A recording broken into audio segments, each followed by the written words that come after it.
Okay जी, ये एक mock exercise है, डेमो एक्सरसाइज है, जो जितना भी कुछ हमने पढ़ा है उसको डेमोन्स्ट्रेट करने के लिए। तो आपके लिए एक्सरसाइज है, आप लोगों ने ये काम करना होगा। एक प्रोजेक्ट मैं आपको दूंगा और उस प्रोजेक्ट को फिर बनाना होगा। एक नजर जरा देख लीजिए इसकी वीडियो को। ये सुनिएगा। Hello and welcome to this video on mock product development using Scrum. As part of the product development exercise, we will go through a simulated but complete Scrum project, practicing all meetings prescribed by Scrum and using the related artifacts. For this purpose, we will use a project which involves developing an online sales channel for a fictional company. And for practical purposes, we will focus solely on the web pages needed for the online sales channel and assume that any necessary infrastructure, databases, server interfaces, etc., back office functionality, human and other resources already exist. Now let's take a look at the scenario to understand it better. Okay, everybody, in your case study book, you want to get out your case study book. We're going to start on page 3. Right, now this is the key report. We must imagine that we've got a customer, and that customer is BM Foods. And as it says here, BM Foods is a 10-year-old nationwide grocery chain with about 100 stores. Lately, the management team at BM Foods has observed that their customers are leading a fast-paced lifestyle and do not like to travel long distances to do their grocery shopping. Now, they also feel because grocery shopping is not a high process, and because every time they shop at BM Foods, they get high quality produce. The best way that they could go about increasing this would be to basically deliver food to people's homes. Right now, in this regard, a representative from BM Foods, let's pretend that's me, has approached the team, and they would like to have a website created to prepare their online delivery order and make payments, right, for customers. This is a meeting involving the key stakeholders of the project. This meeting helps identify the business context, business requirements, stakeholder expectations, and help develop an effective project vision statement. A good project vision explains the business need and what the project is intended to meet, rather than how it will meet the need. So an example of a simple project vision for this project can develop an easy-to-use and aesthetically pleasing online sales channel for VM Foods. A good project vision also serves as an inspiration and provides focus for the entire project. After developing the project vision, the next step is to create a prioritized product backlog. This should contain high-level user stories, which are also called epics. A typical prioritized product backlog for the online sales channel project with 3 sprints can be seen below. Remember that there can be issues while creating a product backlog. In some cases, the team members have disagreements with the product owner regarding prioritization of product backlog items, PBIs, and they might take exception to the way the PBIs are defined. So, it's a good practice for the product owner to take feedback from the team members regarding the prioritization of PBIs, and to ensure that the product backlog is groomed and defined clearly and regularly. Now let's discuss release planning meeting. In a release planning meeting, the product owner explains the project requirements to the team, decides on the length of the sprint, and discusses deadlines and the product backlog. Release planning meeting enables the Scrum team to have an overview of the releases and delivery schedule for the products they are developing, so that they can align their targets with the expectations of the product owner and other relevant stakeholders. Release planning in projects may either be driven by functionality, in which the objective is to deliver a predetermined set of functionality in phases, as well as at the end of the project, or the planning may be driven by date, in which a set of features is released at predefined intervals throughout the project. Here also you will find certain issues cropping up, such as the product owner trying to convince the team to take on more than they want to, the product owner not agreeing with activity estimates, and or lack of inputs or consensus among various product owners. To address these issues, it is imperative for the Scrum core team, i.e. Scrum team, Scrum Master, and Product Owner, to have consensus or agreement on the following. Ideal velocity that the Scrum team can achieve. Estimates are prepared by the Scrum team members and the Product Owner can raise justifiable objections. Responsibility and accountability for key project decisions rests with the Product Owner. In the next part of the exercise, we will discuss Sprint Planning Meeting. Hello and welcome to this session on mock product development. अच्छा जी, यहाँ तक जो बातचीत हुई है इसमें उसने कहा कि हम एक मॉकअप एक्सरसाइज कर रहे हैं और वीएम फूड के लिए उसने विजन बनाया कि उन्होंने अपना एक सिस्टम बनाना है। उसकी उसने डिस्क्राइब कर दिया कि इसका विजन क्या है और इसकी रिलीज प्लानिंग के बारे में बात की उसने, विजन मीटिंग के बारे में बात की, फिर उसने कहा जिसका प्रोडक्ट बैकलॉग बनेगा। अभी ये सब कुछ हम करेंगे भी, लेकिन अभी जो आप सुन रहे हैं उसके हवाले से स्प्रिंट प्लानिंग मीटिंग में क्या हो रहा है उसको सुन लीजिए। Using Scrum. In this video, we will discuss Sprint Planning Meeting. After Release Planning Meeting, the Scrum team uses the prioritized product backlog to plan the next sprint, commit to the scope of the next sprint, and create a sprint backlog. The Scrum team has to list all the tasks related to each user story and estimate them. And finally, create an initial burn-down chart. These activities are carried out as part of the Sprint Planning Meeting. This meeting is time-boxed to 8 hours for a 1-month sprint and is divided into 2 parts. Objective definition. During the first half of the meeting, the product owner explains the highest priority user stories or requirements in the prioritized product backlog to the Scrum team. The Scrum team, in collaboration with the product owner, then defines the sprint goal. Task estimation. During the second half of the meeting, the Scrum team decides how to complete the selected prioritized product backlog items to fulfill the sprint goal. Now let us use the table given below, which includes PBIs of the first sprint, and discuss in detail the user stories and the related tasks. Requirements. Login feature. This is the first PBI in the backlog, and some of the user story descriptions and tasks related to this are: as a customer, I would like the website to have a feature through which the visitor can create a unique login for themselves, so that VM Foods can maintain a database of their visitors. As a web developer, I would like to track user data through their unique login, so that the client can make use of this data to customize offerings to the visitors. As a product owner, I want to ensure that the customer is able to log in as a guest if he or she does not want to log in. The login feature should be placed on the top right section of all pages.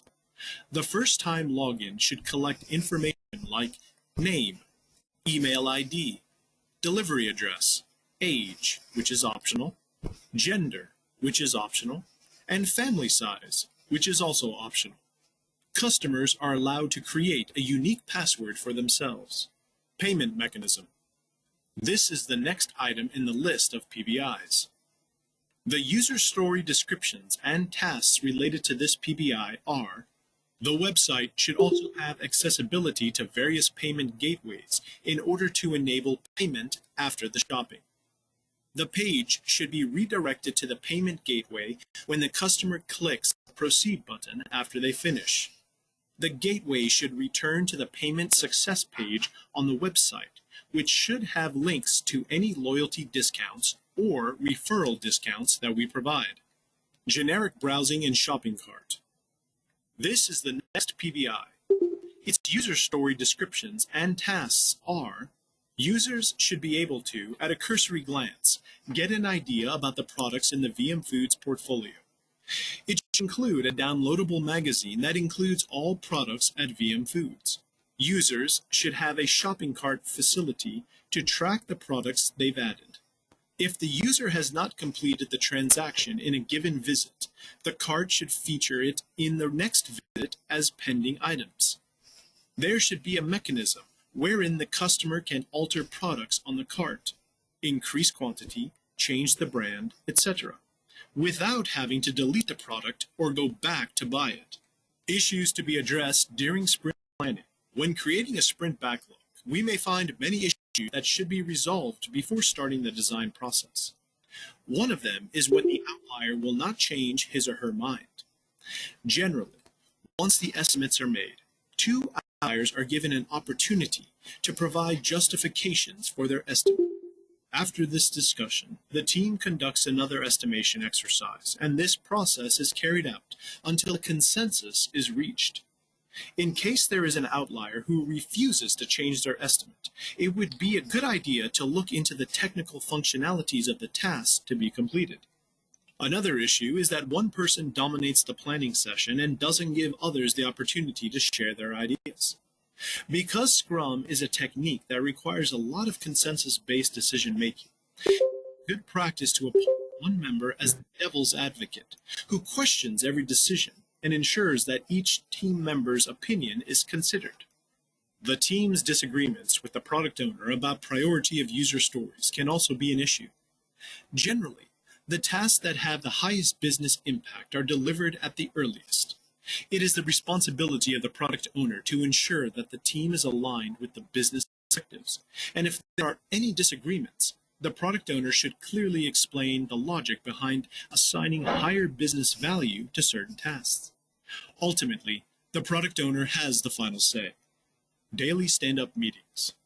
After creating the sprint backlog and committing to the delivery of an agreed set of user stories, it is time for the actual product development work, using the special skills, tools, and techniques. To remain on track and meet the goals set forth in sprint planning, the Scrum team performs daily stand-up meetings each day of the sprint. Based upon the work performed in the previous work day, each team member answers 3 relevant questions. What did I complete yesterday? What will I complete today? Are there any impediments? It's the responsibility of the Scrum Master to ensure that the daily stand-up meetings happen without any hassles.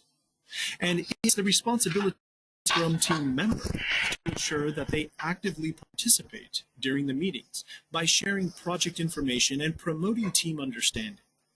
Representatives of key stakeholders such as sponsors, users, suppliers, etc., can attend these meetings to provide clarifications on products, specialist tools and techniques, development activities, any changes required in the products being developed, etc. There are some issues that the Scrum teams generally face while performing daily stand-up meetings. They are too much interference from external parties in the working of the team and planning and implementation of mitigation actions for issues and risks during the daily stand-ups. It's imperative that the external parties only observe the stand-up and do not interfere. The Scrum Master has to ensure that they do not interfere during the meetings and that any concerns they might have are addressed offline. Also, the goal of daily stand-up meetings is merely to provide updates to the product owner and the team. It's not a venue to solve problems. If any member starts discussing the problem faced, they are to be stopped.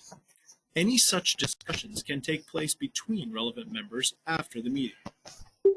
In this mock product development exercise is the implementation of sprint review meeting and retrospect sprint meeting.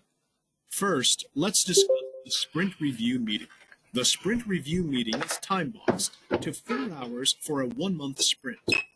During the sprint review meeting, the Scrum team presents the deliverables of the current sprint to the product owner. The product owner reviews the product or product increment against the agreed acceptance criteria and either accepts or rejects the completed user stories. Some of the major issues faced by Scrum teams during sprint review meetings are: a team member may refuse to accept rejection when the product owner rejects a product backlog item. Having a clearly defined acceptance criteria is the key to ensuring that there is no ambiguity in understanding what is required. The product owner also has to ensure that this acceptance criteria is communicated to the team members and that all members of the team are in agreement with the acceptance criteria in the sprint planning meeting. It is also a good practice to keep reminding the team members of the acceptance criteria for the tasks they are involved in, maybe by having the acceptance criteria for current sprint tasks written on a board or a chart. Team members blame each other for the failure to complete sprint goals. Scrum has always been about collective responsibility. Therefore, the failure of a sprint is the failure for the whole team. It is the responsibility of the team and the Scrum Master to ensure a smooth progression during the sprint process. It is possible that the team overestimated their team velocity, or that one or more members were not present for the whole duration of the sprint due to some unplanned circumstances. Investigate the cause of failure and try to resolve it. Finally, let's conclude the mock product development case study with a discussion on the retrospect sprint meeting. The retrospect sprint meeting is time-boxed to 4 hours for a 1-month sprint and conducted as part of the retrospect sprint process. During this meeting, the Scrum team gets together to review and reflect on the previous sprint in terms of the processes followed, tools employed, collaboration and communication mechanisms, and other aspects relevant to the project. The team discusses what went well during the previous sprint and what did not go well, the goal being to learn and make improvements in the following sprints. Some improvement opportunities or best practices from this meeting could also be updated as part of the Scrum Guidance Body documents.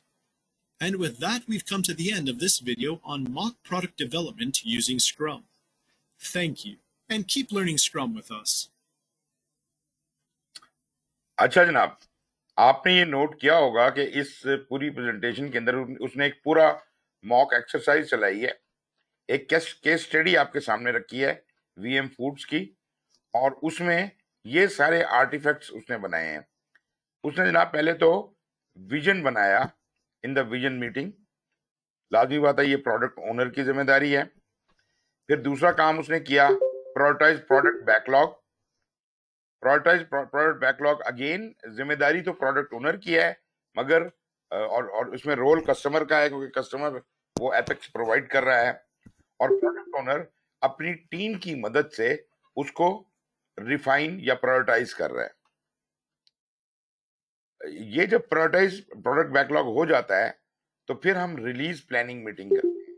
Again ये release planning meeting अभी कोई iteration चलना नहीं शुरू हुआ, पहले release planning meeting की जाती है जिसमें ये डिसाइड किया जाता है कि जनरली हम कब कब रिलीज करेंगे अकॉर्डिंग टू कॉन्ट्रैक्ट और व्हाटएवर, और इस प्रोजेक्ट का कितना टाइम लगेगा, और इसकी आइटरेशन का क्या साइज होना चाहिए।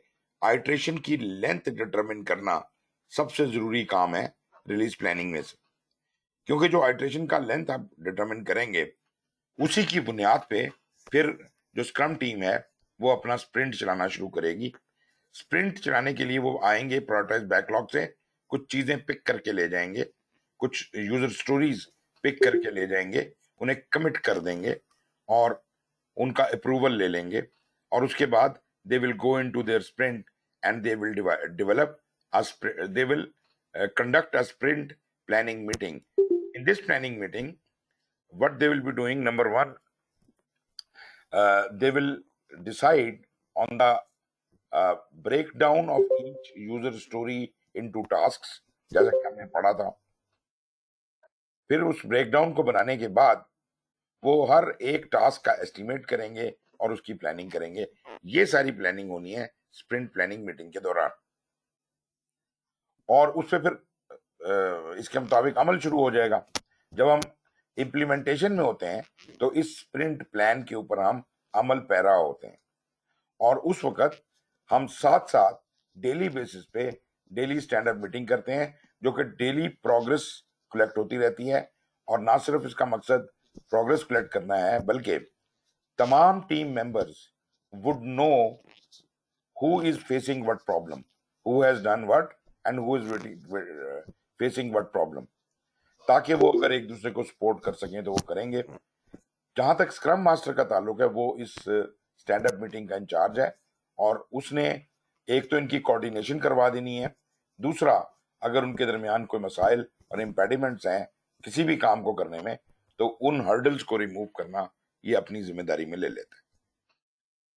फिर जनाब जब ये काम हो जाता है एग्जीक्यूशन के दौरान और स्प्रिंट मुकम्मल हो जाता है, तो स्प्रिंट से जो जो भी आपने स्टोरीज कंप्लीट की हैं उनको आपने according to the preset acceptance criteria जो आपने शुरू में एग्री किया था उसी के मुताबिक आप उसको डेमोन्स्ट्रेट करते हैं या प्रेजेंट करते हैं in front of the product owner और कस्टमर। और एक एक यूजर स्टोरी की जो एक्सेप्टेंस क्राइटेरिया में अगर 2 3 4 5 6 जितनी भी रिक्वायरमेंट्स हैं वो सारी की सारी उन शराइत पे आपको पूरा उतरना लाजमी है। अगर आप एक्सेप्टेंस क्राइटेरिया पे पूरे उतर आते हैं तब वो चीज कस्टमर की तरफ से एक्सेप्टेड कहलाएगी और वो एक्सेप्ट होगी आपके स्प्रिंट के रिव्यू में। कोई चीज अगर एक्सेप्टेंस क्राइटेरिया के मुताबिक ना हुई तो ये आपका फेलियर होगा कि आपने काम भी किया और वो उस एक्सेप्टेंस क्राइटेरिया के मुताबिक नहीं किया। इसलिए जब आप काम शुरू करते हैं तो आपको स्क्रम मास्टर रिमाइंड कराता रहता है, प्रोडक्ट ओनर खास तौर पे वो आपको रिमाइंड कराता रहता है कि जनाब आपका ये एक्सेप्टेंस क्राइटेरिया है, इसके मुताबिक आपने काम करना है।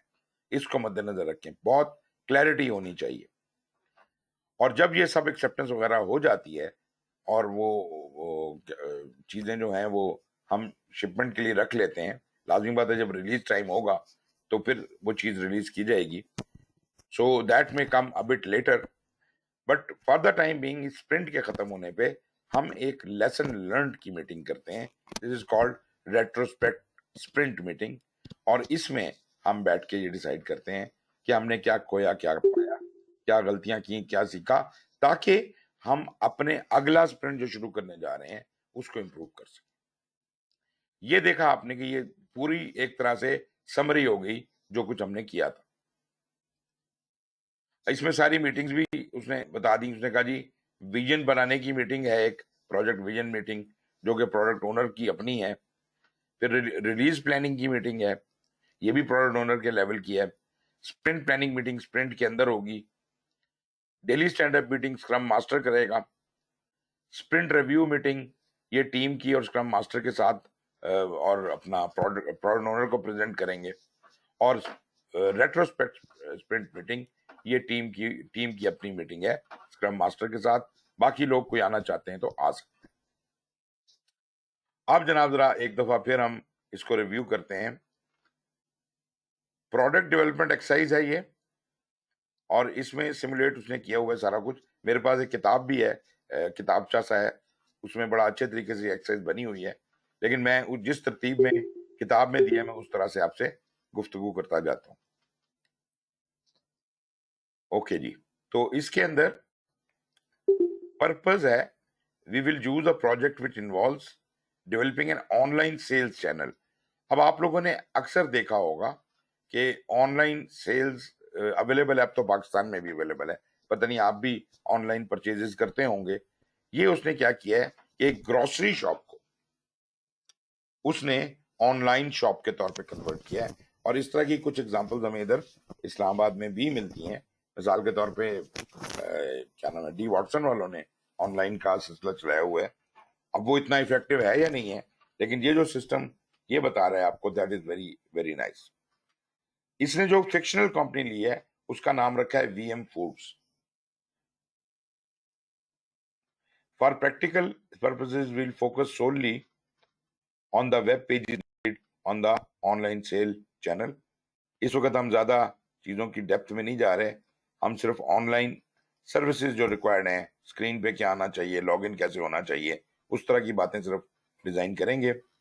एज्यूम कीजिए that any necessary infrastructure, databases, servers वगैरह वगैरह, बैक ऑफिस फंक्शनैलिटी, बंदे और रिसोर्सेज ये ऑलरेडी एग्जिस्ट करते हैं। ठीक है जी, कहाँ से हम बात शुरू करते हैं। Now let's take a look at the scenario to understand it better. अब हम विजन एस्टेब्लिश करना चाह रहे हैं, हम सिनेरियो को समझना चाह रहे हैं। तो हमारी केस स्टडी है क्या, ये जैसे उसने डिफाइन किया केस स्टडी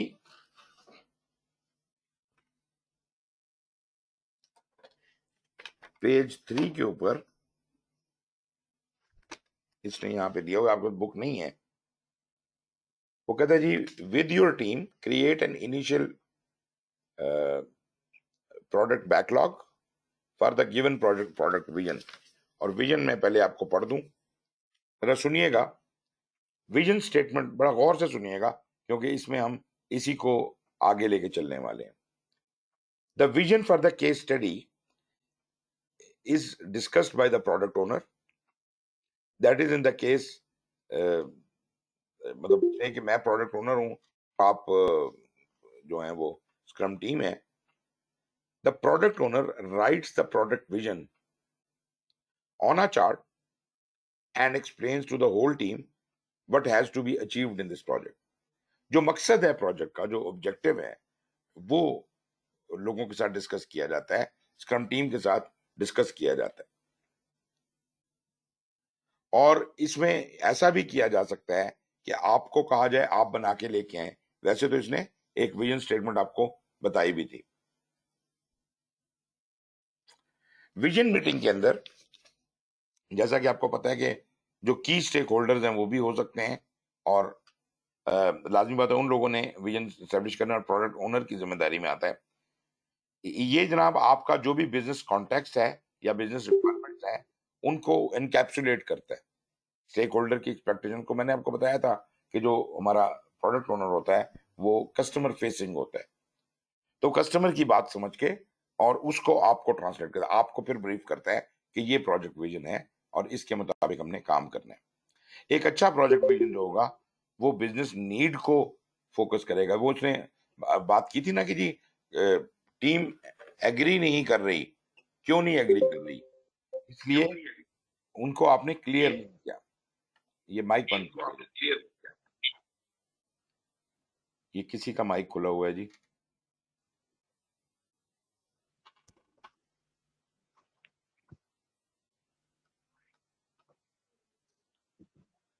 हाँ जी, किसी का माइक खुला हुआ है?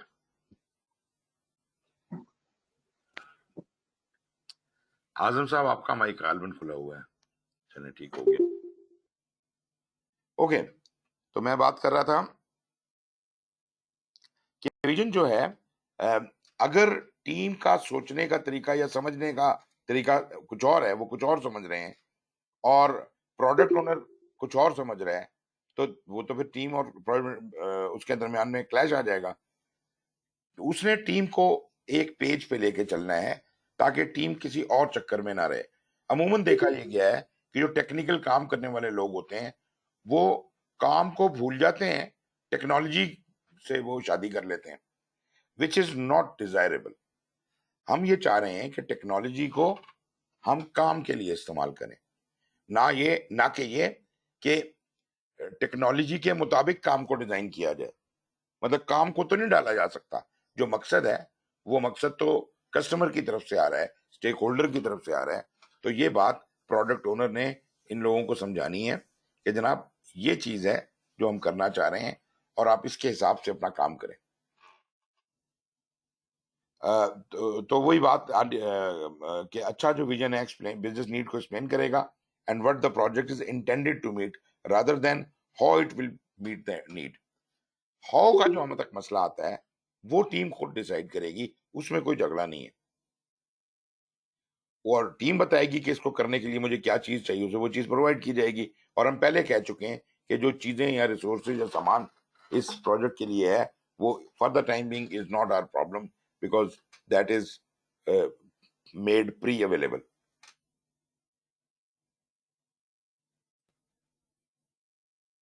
ओके जी, विजन के ऊपर आते हैं।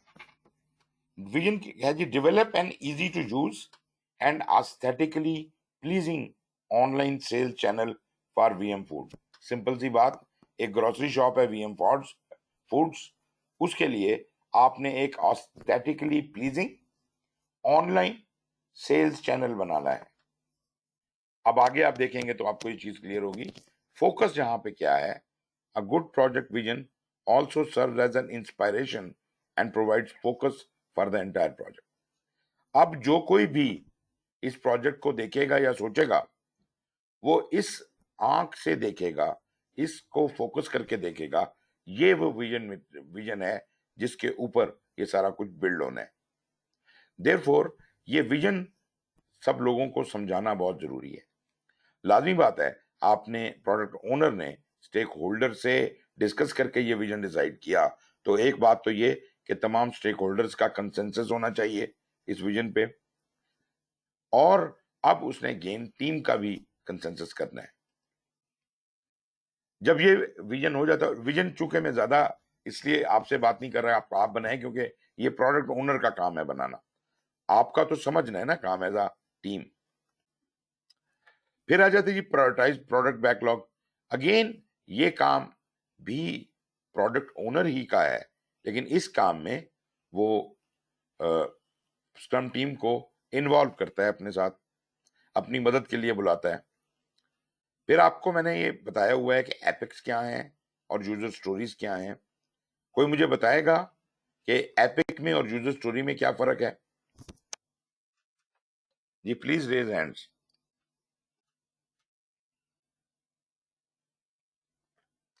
जी तंजील साहब।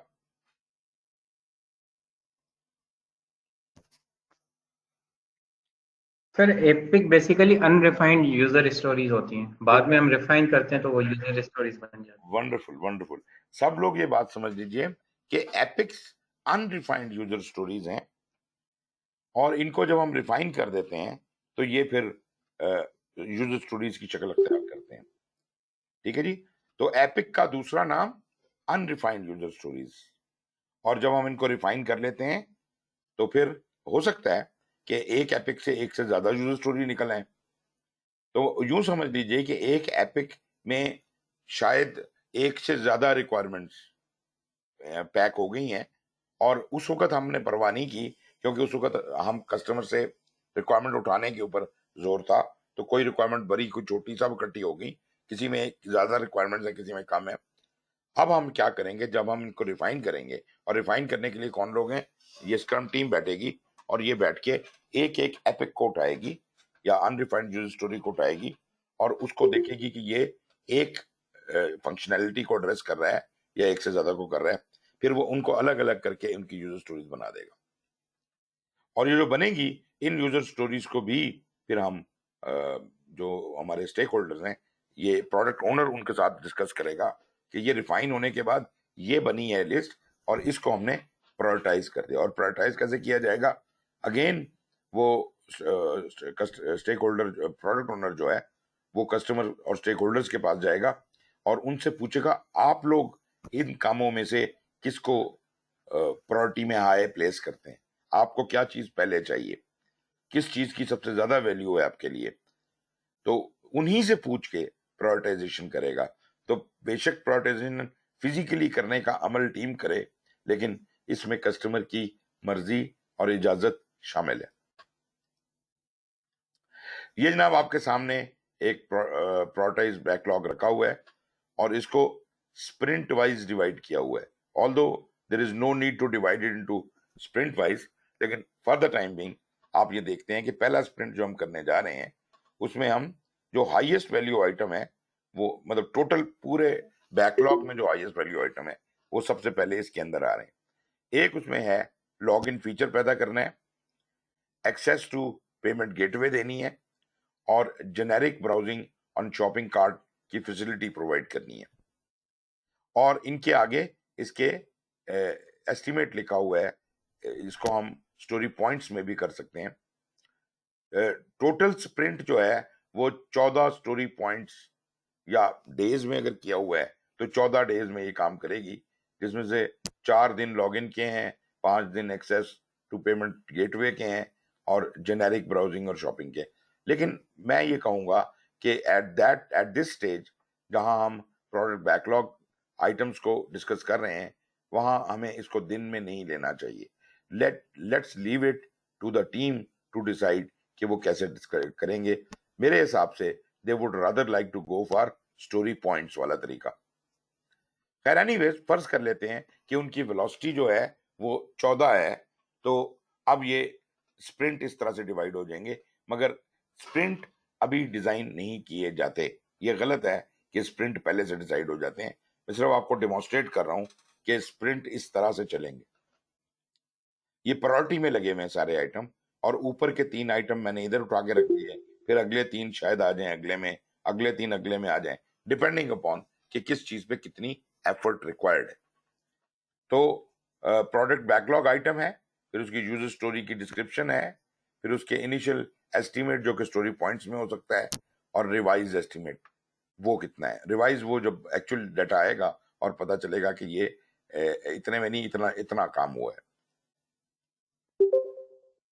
Issues with creating a product backlog, जैसे अभी मैंने उसने भी आपको बताया कि team members might have disagreement.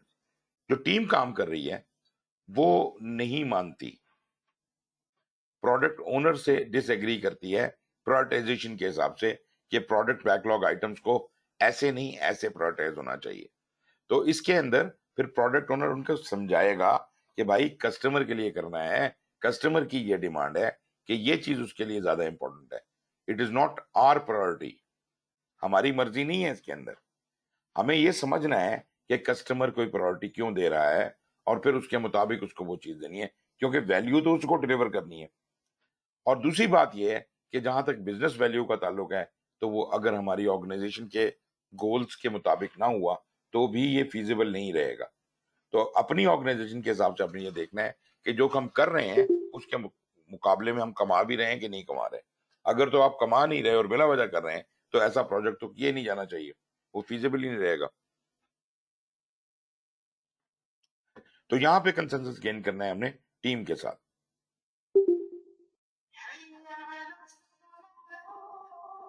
एक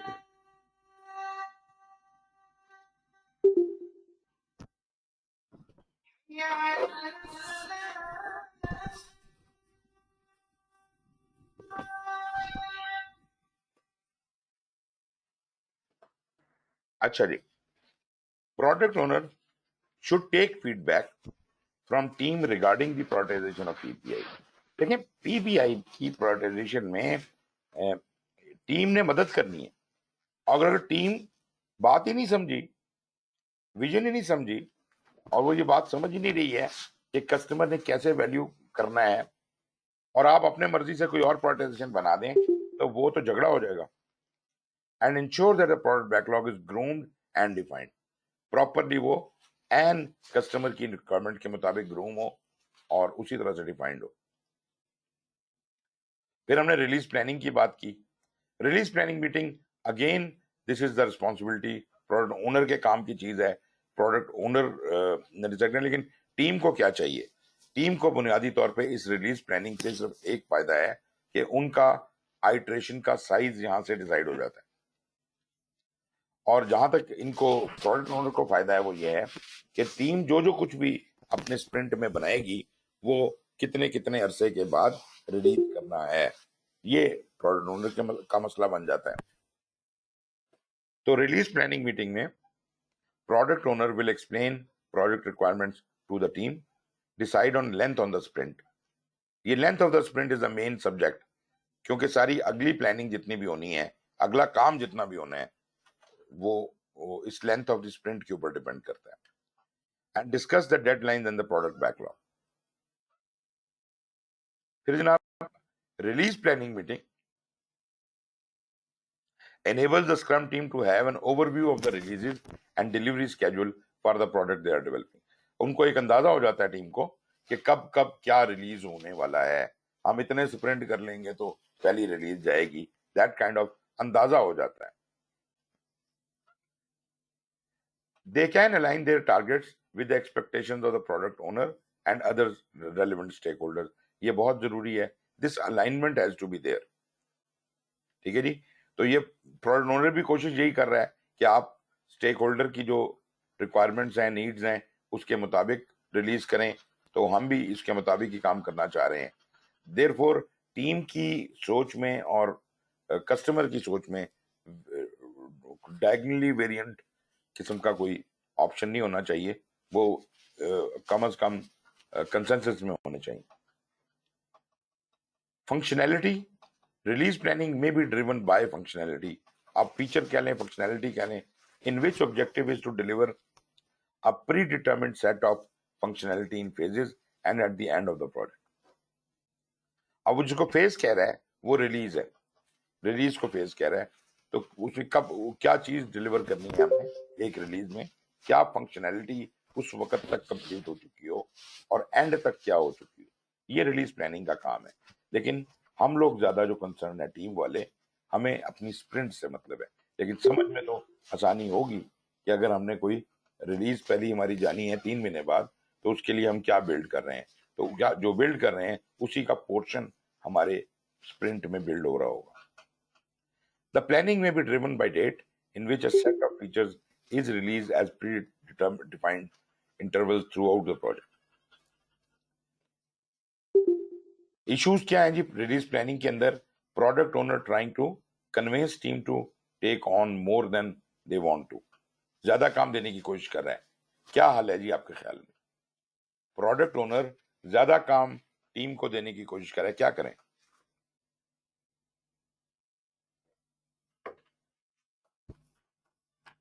जी anyone? You can participate.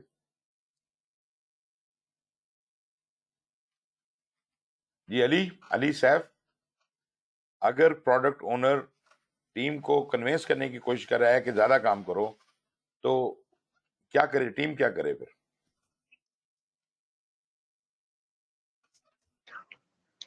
Team उसमें मतलब है कि ज्यादा कोई रिसोर्सेज की भी डिमांड कर सकती है कि फिर उसके साथ रिसोर्सेज बढ़ाए जाए, और या फिर टाइम का उसको मैनेज करने के लिए ज़ाहिर है कि उसके नंबर ऑफ जो एक स्प्रिंट में टीम के लोग होंगे उनको बढ़ाया जाए, मतलब इस तरीके से। आप एक की जो चीज है उसको भूल गए, वो ये कि प्रोडक्ट ओनर किस कैपेसिटी में कन्विंस कर रहा है जी टीम को। वो ये तो कन्विंस करे कि भाई तुम मतलब कंसेंसस में आ जाओ और ये फीचर होना चाहिए या नहीं होना चाहिए, लेकिन ये कैसे बनाना है ये तो उसका सब्जेक्ट ही नहीं है। कितना काम करना है ये तो उसका सब्जेक्ट ही नहीं है प्रोडक्ट ओनर का। Product owner can not interfere with the work of the team. अगर वो एग्री नहीं कर रहा विद एक्टिविटी एस्टिमेट्स, तो it is lack of inputs और consensus amongst various product owners. ये टीम का काम है कि वो उसको समझाए, और उसका काम है कि वो काम उनको समझाए, और टीम का काम है कि वो अपना एस्टिमेट उसको समझाए। लेकिन वो ये डिमांड नहीं कर सकता कि तुम ये काम करो, ज्यादा काम करो इस रिलीज के अंदर। वो टीम ने फैसला करना है। हाँ, वो ये कन्वेंस कर सकता है कि यार देखो, अगर तुम इस तरह से काम करोगे तो ये यहाँ से शायद सजेस्ट करना एक अलग बात होती है, कन्वेंस करना एक अलग बात होती है, और ऑर्डर करना एक अलग बात है। सो दिस इज नॉट ये उसका हक नहीं है कि वो हुक्म दे सके कि तुम ये 4 काम करोगे, क्योंकि हम सर्वेंट लीडरशिप के मॉडल में काम कर रहे हैं। जी एनीवन एल्स? डॉक्टर साहब?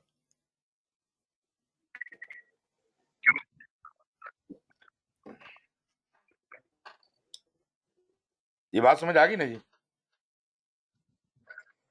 तो मतलब हर अगर जी अगर इसमें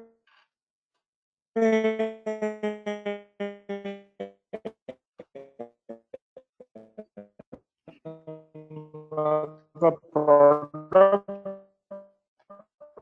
ओनर सिर्फ स्क्रम मास्टर को कन्विंस करे बजाय पूरी टीम के साथ।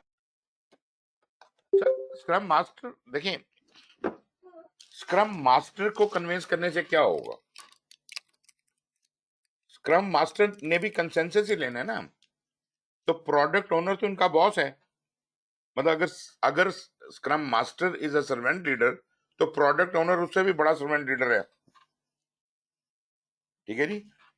तो प्रोडक्ट ओनर के ऑल्दो काम कस्टमर फेसिंग है, लेकिन है तो वो इसी टीम का इंचार्ज, और वो भी सर्वेंट लीडरशिप ही के मॉडल पे काम कर रहा है।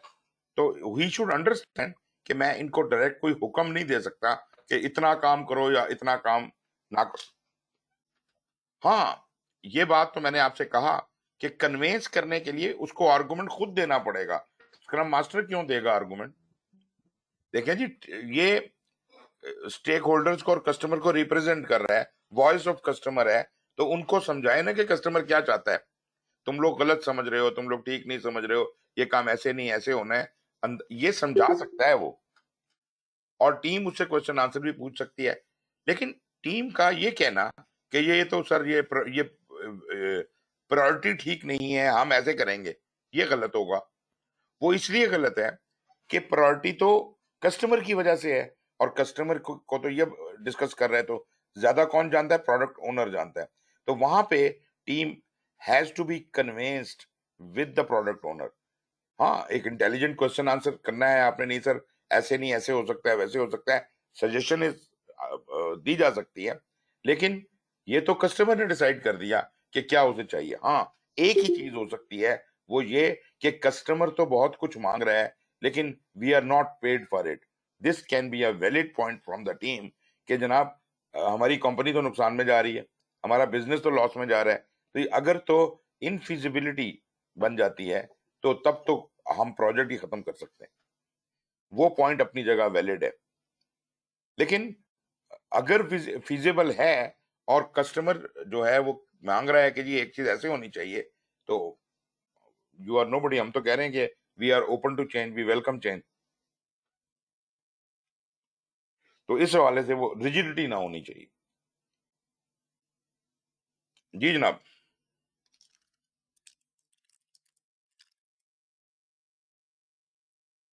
जी जाकिर साहब बोलिए।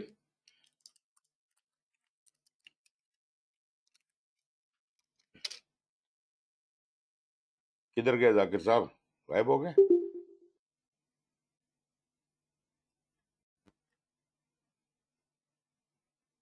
अच्छा, गायब हो गए जी। चले आगे चलते हैं जी। अच्छा, फिर आपकी आती है release planning meeting. It is imperative for scrum core team to have consensus और एग्रीमेंट। वही बात कि स्क्रम कोर टीम को कंसेंसस होना चाहिए, उनका मतलब इनका एग्रीमेंट होना चाहिए। इनका बहुत ज्यादा इसके अंदर रोल नहीं है रिलीज प्लानिंग मीटिंग में, सिर्फ सजेशंस का रोल है।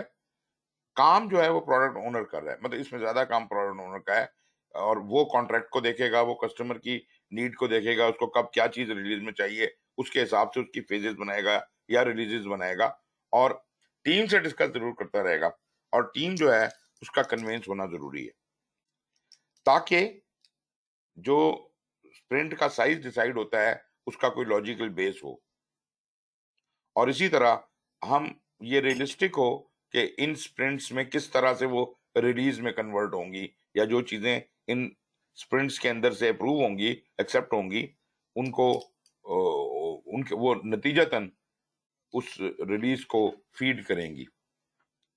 तो दरअसल ये वो कनेक्टिविटी है जो आपके स्प्रिंट से आउटपुट जो निकल रही है वो जाके रिलीज में पैक हो रही है और शिप हो रही है।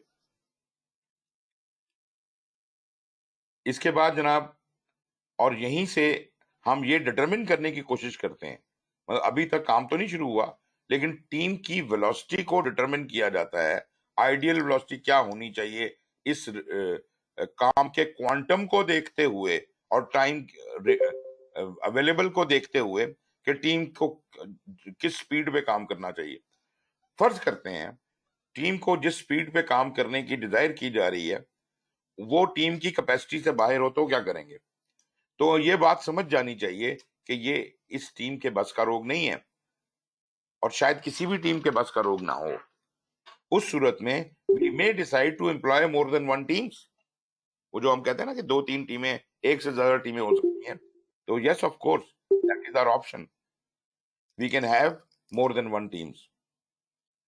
अगर हमने उसी टाइम की लिमिट के अंदर काम करना है और काम ज्यादा है, और एक टीम की ऑप्टिमम वेलोसिटी के ऊपर भी वो नहीं हो सकता, लेकिन एनीवेज अगर हमें पता है कि एक ही टीम है तो हमें ये अंदाजा हो जाएगा कि टोटल काम को के इतने स्टोरी पॉइंट्स हैं, एक टीम जो है वो इतने स्टोरी पॉइंट एक स्प्रिंट में निकाल सकती है, तो टोटल कितना काम हम हैंडल कर सकते हैं।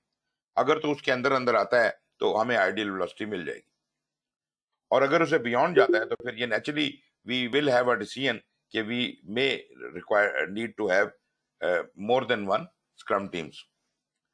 Estimates are prepared by the scrum team member and product owner can raise justifiable objections.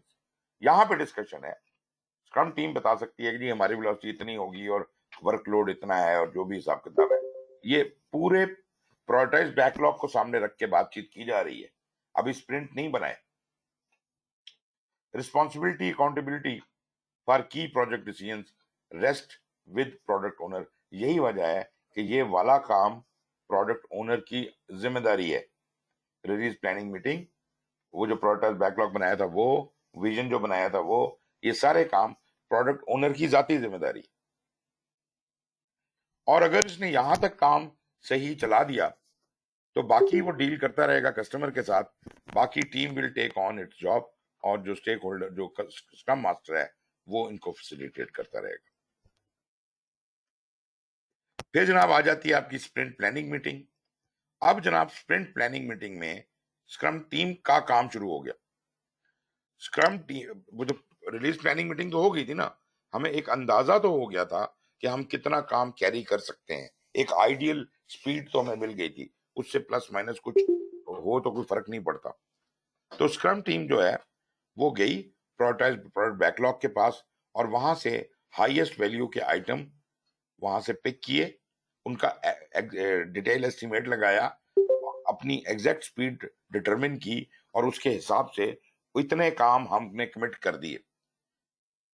अच्छा, कमिट करके हम उनको अपने स्प्रिंट में ले आए।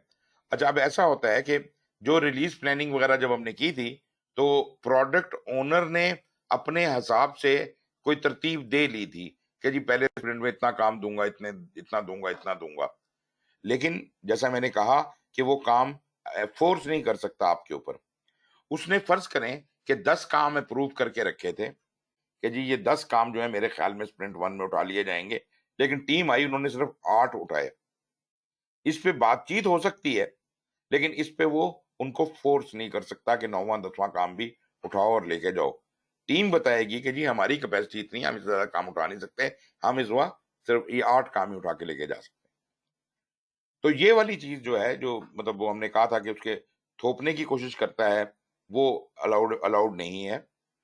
वो कन्वेंस करने की कोशिश जरूर कर सकता है, भले आपने जैसे कहा कि वो स्क्रम मास्टर की मदद कर ले या जिसकी भी मदद ले, कन्वेंस करने की कोशिश जरूर कर सकता है, लेकिन टीम का फैसला है कि वो कितना काम करेगी।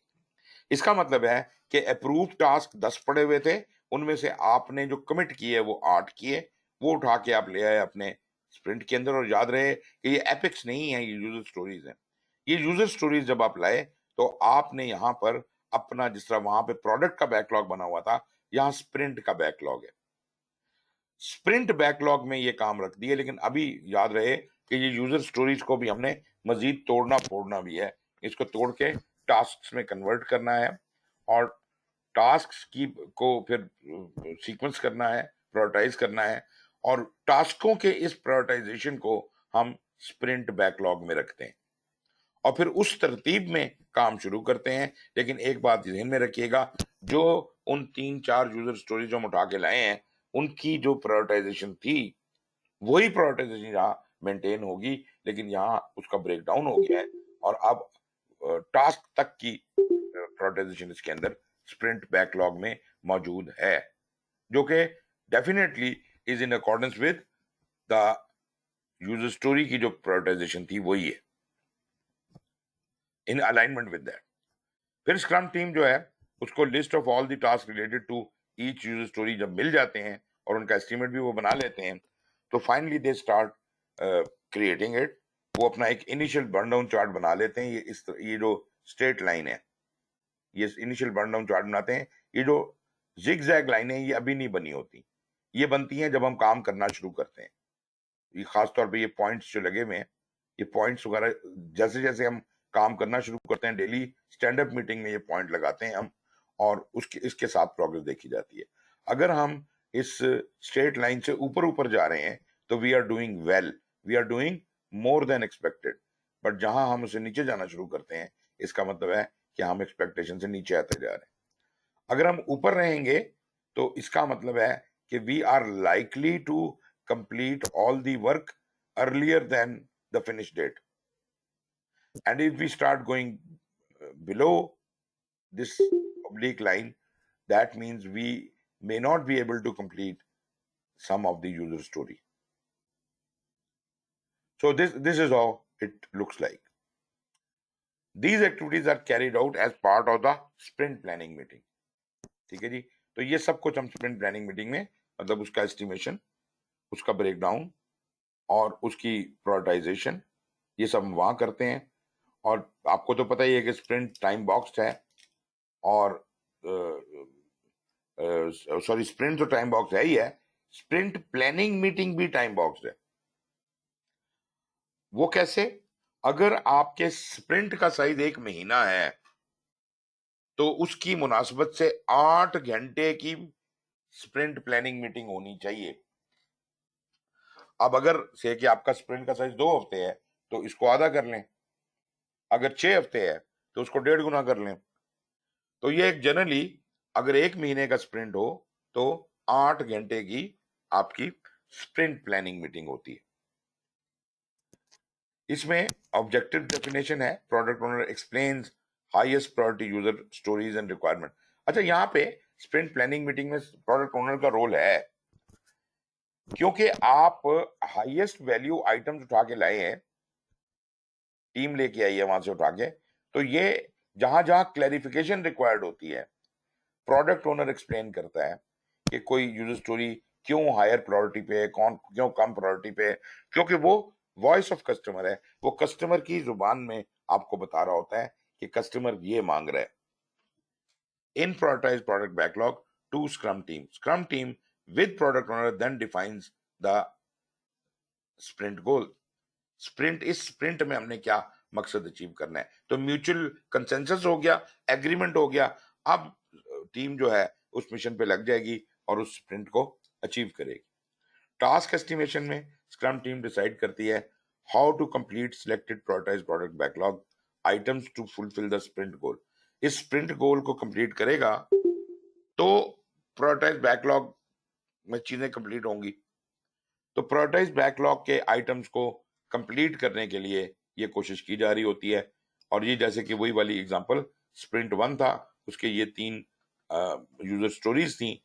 अब उसने जो भी ब्रेकडाउन बनाया वो तो उसके बाद बनाया होगा, लेकिन ये 3 यूजर स्टोरीज जो है ये इस तरीके के साथ आप इस स्प्रिंट के अंदर कंप्लीट करेंगे। अब अगर मैं आपसे ये कहूं कि फर्ज करें कि हम उसी स्टेज पे हैं जहां हम यूजर स्टोरीज बना रहे हैं या क्या कहते हैं एपेक्स उठा रहे हैं, फर्ज करें कि ये 3 यूजर स्टोरीज तो हैं। एक लॉगिन फीचर डालना है, जैसे उसने आपको बताया भी, पेमेंट मैकेनिज्म डालना है, generic browsing and shopping cart डालनी है, और कोई इसके अलावा कोई फीचर आपके जहन में आता हो, या मैं थोड़ा सा आगे चलता हूं, पहले मैं इन तीनों को डिफाइन कर दूं। जरा इसका पैटर्न देख लीजिएगा, फॉर्मेट देख लीजिएगा। लॉगिन फीचर कहता है some of the user story description and task related to this are, number 1 login feature, visitors can create a unique login for themselves। इसमें persona कौन है? visitor can create a unique login for themselves so that VM Foods can maintain a database of their visitors। ये एक user story होगी।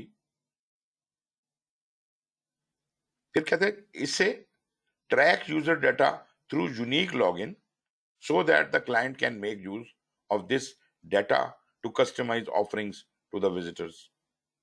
ये उसी एक बड़े एपिक में से आपकी दूसरी कहानी निकल आई। तीसरी, ensure that the customer is able to log in as a guest। वही लॉगिन वाला फीचर है, लेकिन लॉगिन फीचर के अंदर, लॉगिन अगर एपिक है तो उसके अंदर से 3 यूजर स्टोरीज निकल आई। आप देख सकते हैं लॉगिन आपका मेन एपिक था, उसके अंदर से पहली स्टोरी निकली कि विजिटर अपना लॉगिन बना सके ताकि उसका डेटाबेस मेंटेन हो सके, number 1। Number 2, track user data through their login so that the client can make use of the data to customise offering. अब उसी डाटे को वो इस्तेमाल करते हुए वो कस्टमाइज ऑफरिंग्स दी जा सके विजिटर्स को। और तीसरा, ensure that the customer is able to log in as a guest. अगर कोई कस्टमर प्रॉपर अपने नाम से लॉगिन नहीं होना चाहता तो उसको गेस्ट के तौर पे लॉगिन होने की इजाजत दी जाए। The first time login should collect information like, first time जब वो लॉगिन बनाएगा तो ये इस किस्म का डाटा वो किया जा सके। Customers are allowed to create a unique password for themselves. लाजमी बात है हर कस्टमर को पासवर्ड भी होगा। अब आप ये देख लीजिए, सिर्फ एक लॉगिन फीचर के ये ब्रेकडाउन बन रहा है। इसी तरह आप रिक्वायरमेंट पे आ जाएं, पेमेंट मैकेनिज्म कैसे डिफाइन करें। Some of the user story description and task related to this are. Requirement की यूजर स्टोरी क्या है जी? Accessibility to various payment gateways in order to enable payment after the shopping. इसके अंदर क्या है जी? Page should be redirected to the payment gateway. मतलब जब आप पेमेंट करने पे जाएं तो वो पेज आपका, आपके जो जो कार्ट वाला पेज है जहां से आप चीजें खरीद रहे हैं, वहां से आपको पेमेंट वाले पेज पे ले जाए और वहां आप प्रोसीड कर सकें, अपनी शॉपिंग को खत्म कर सकें। मतलब आप क्या करते हैं, आप वहां पे कार्ट में चीजें डालते रहते हैं, आप सब करते रहे हैं शॉपिंग कार्ट पे ऑनलाइन, जरूर आपने एक्सेस किया होगा। तो आप ये देखते हैं कि वहां जो भी चीज पसंद आती है कार्ट में डालते जाते हैं और आखिर में जाके आप उसको पेमेंट गेटवे पे जाते हैं, वहां पे अपना क्रेडिट कार्ड या जो भी डिटेल देनी है वो देते हैं, तो वो आपकी पेमेंट काट लेता है और वो चीजें आपको डिस्पैच कर दी जाती हैं। Payment mechanism, gateway should return back to the payment success page on the website. आपको वापस वेबसाइट में लाए, आपको क्या जी आपकी पेमेंट हो गई है, which should have links to any loyalty discount और रेफरल डिस्काउंट। मतलब अगर आपकी पेमेंट हो गई है, वो कहते हैं ना जी अगर आपने इतने हजार की पेमेंट की है तो आपको इतना रिबेट मिलेगा, या कोई भी ऑफर है, अगर कोई रेफरल है, कोई डिस्काउंट है, तो वो आपको उसका वहां पे बताया जाएगा कि जनाब आपकी पेमेंट हो गई है और आपके इतने पॉइंट्स हो गए, या आपको ये डिस्काउंट मिलेगा आइंदा के लिए। फिर तीसरी रिक्वायरमेंट है जी कि generic browsing and shopping cart. तो इसमें क्या है, users should be able to at a cursory glance get an idea about the product in the VM foods portfolio। अच्छा, अब ये है कि वो जो आपका पूरा स्टोर है उसको कैसे व्यू किया जाएगा ऑनलाइन। पहला है, it should include a downloadable magazine including all products at VM foods. एक तो ये तरीका है कि आपका पूरा जो एक मैगजीन है कि क्या क्या चीजें हमारी उसमें है, वो डाउनलोडेबल पीडीएफ फॉर्मेट में या किसी भी शक्ल में वहां मौजूद हो, ताकि लोग उसको डाउनलोड कर लें और एट लेयर उसको देखते रहें। User should have a shopping cart facility to track the products they have added. तो जो चीजें उन्होंने शॉपिंग कार्ट में डाली हैं उनको वो ट्रैक कर सकें। If the user has not completed the transaction in a given visit, the cart should feature it in the next visit as a pending item। आपने कार्ट में 10 चीजें डाली थी और आपने लास्ट टाइम सिर्फ 8 चीजें परचेज की, 2 पेंडिंग में नजर आएंगी। अगली दफा भी जब आप लॉग इन होंगे तो 2 चीजें आपको पेंडिंग में नजर आएंगी। जब तक आप उनको खुद रिमूव नहीं करते या खरीद नहीं लेते, वो आपको पेंडिंग में नजर आएंगी। There should be a mechanism wherein the customer can alter products on the cart without having to delete the product and go back to buy it। वो पेमेंट करने से पहले उन आइटम्स को अपना ऑल्टर भी कर सकता है। ऑल्टर कैसे कर सकता है? तब्दील कर सकता है कि इस चीज को निकाल दो, ये डाल दो, कार्ट में तब्दील कर सकता है, या उसको चाहे तो डिलीट भी कर सकता है। अच्छा, एक और फीचर डालते होते हैं, अभी मैं इसमें लिखा तो नहीं हुआ, लेकिन वो भी डालते हैं, उसको कहते हैं विश लिस्ट। आप एक चीज है जो खरीदना नहीं चाह रहे currently, but you like it, और आप चाहते हैं कि इसको मैं कहीं महफूज कर लूं, ये मुझे याद रहे अगली दफा, तो आप क्या करते हैं, उसे विश लिस्ट में ट्रांसफर कर देते हैं।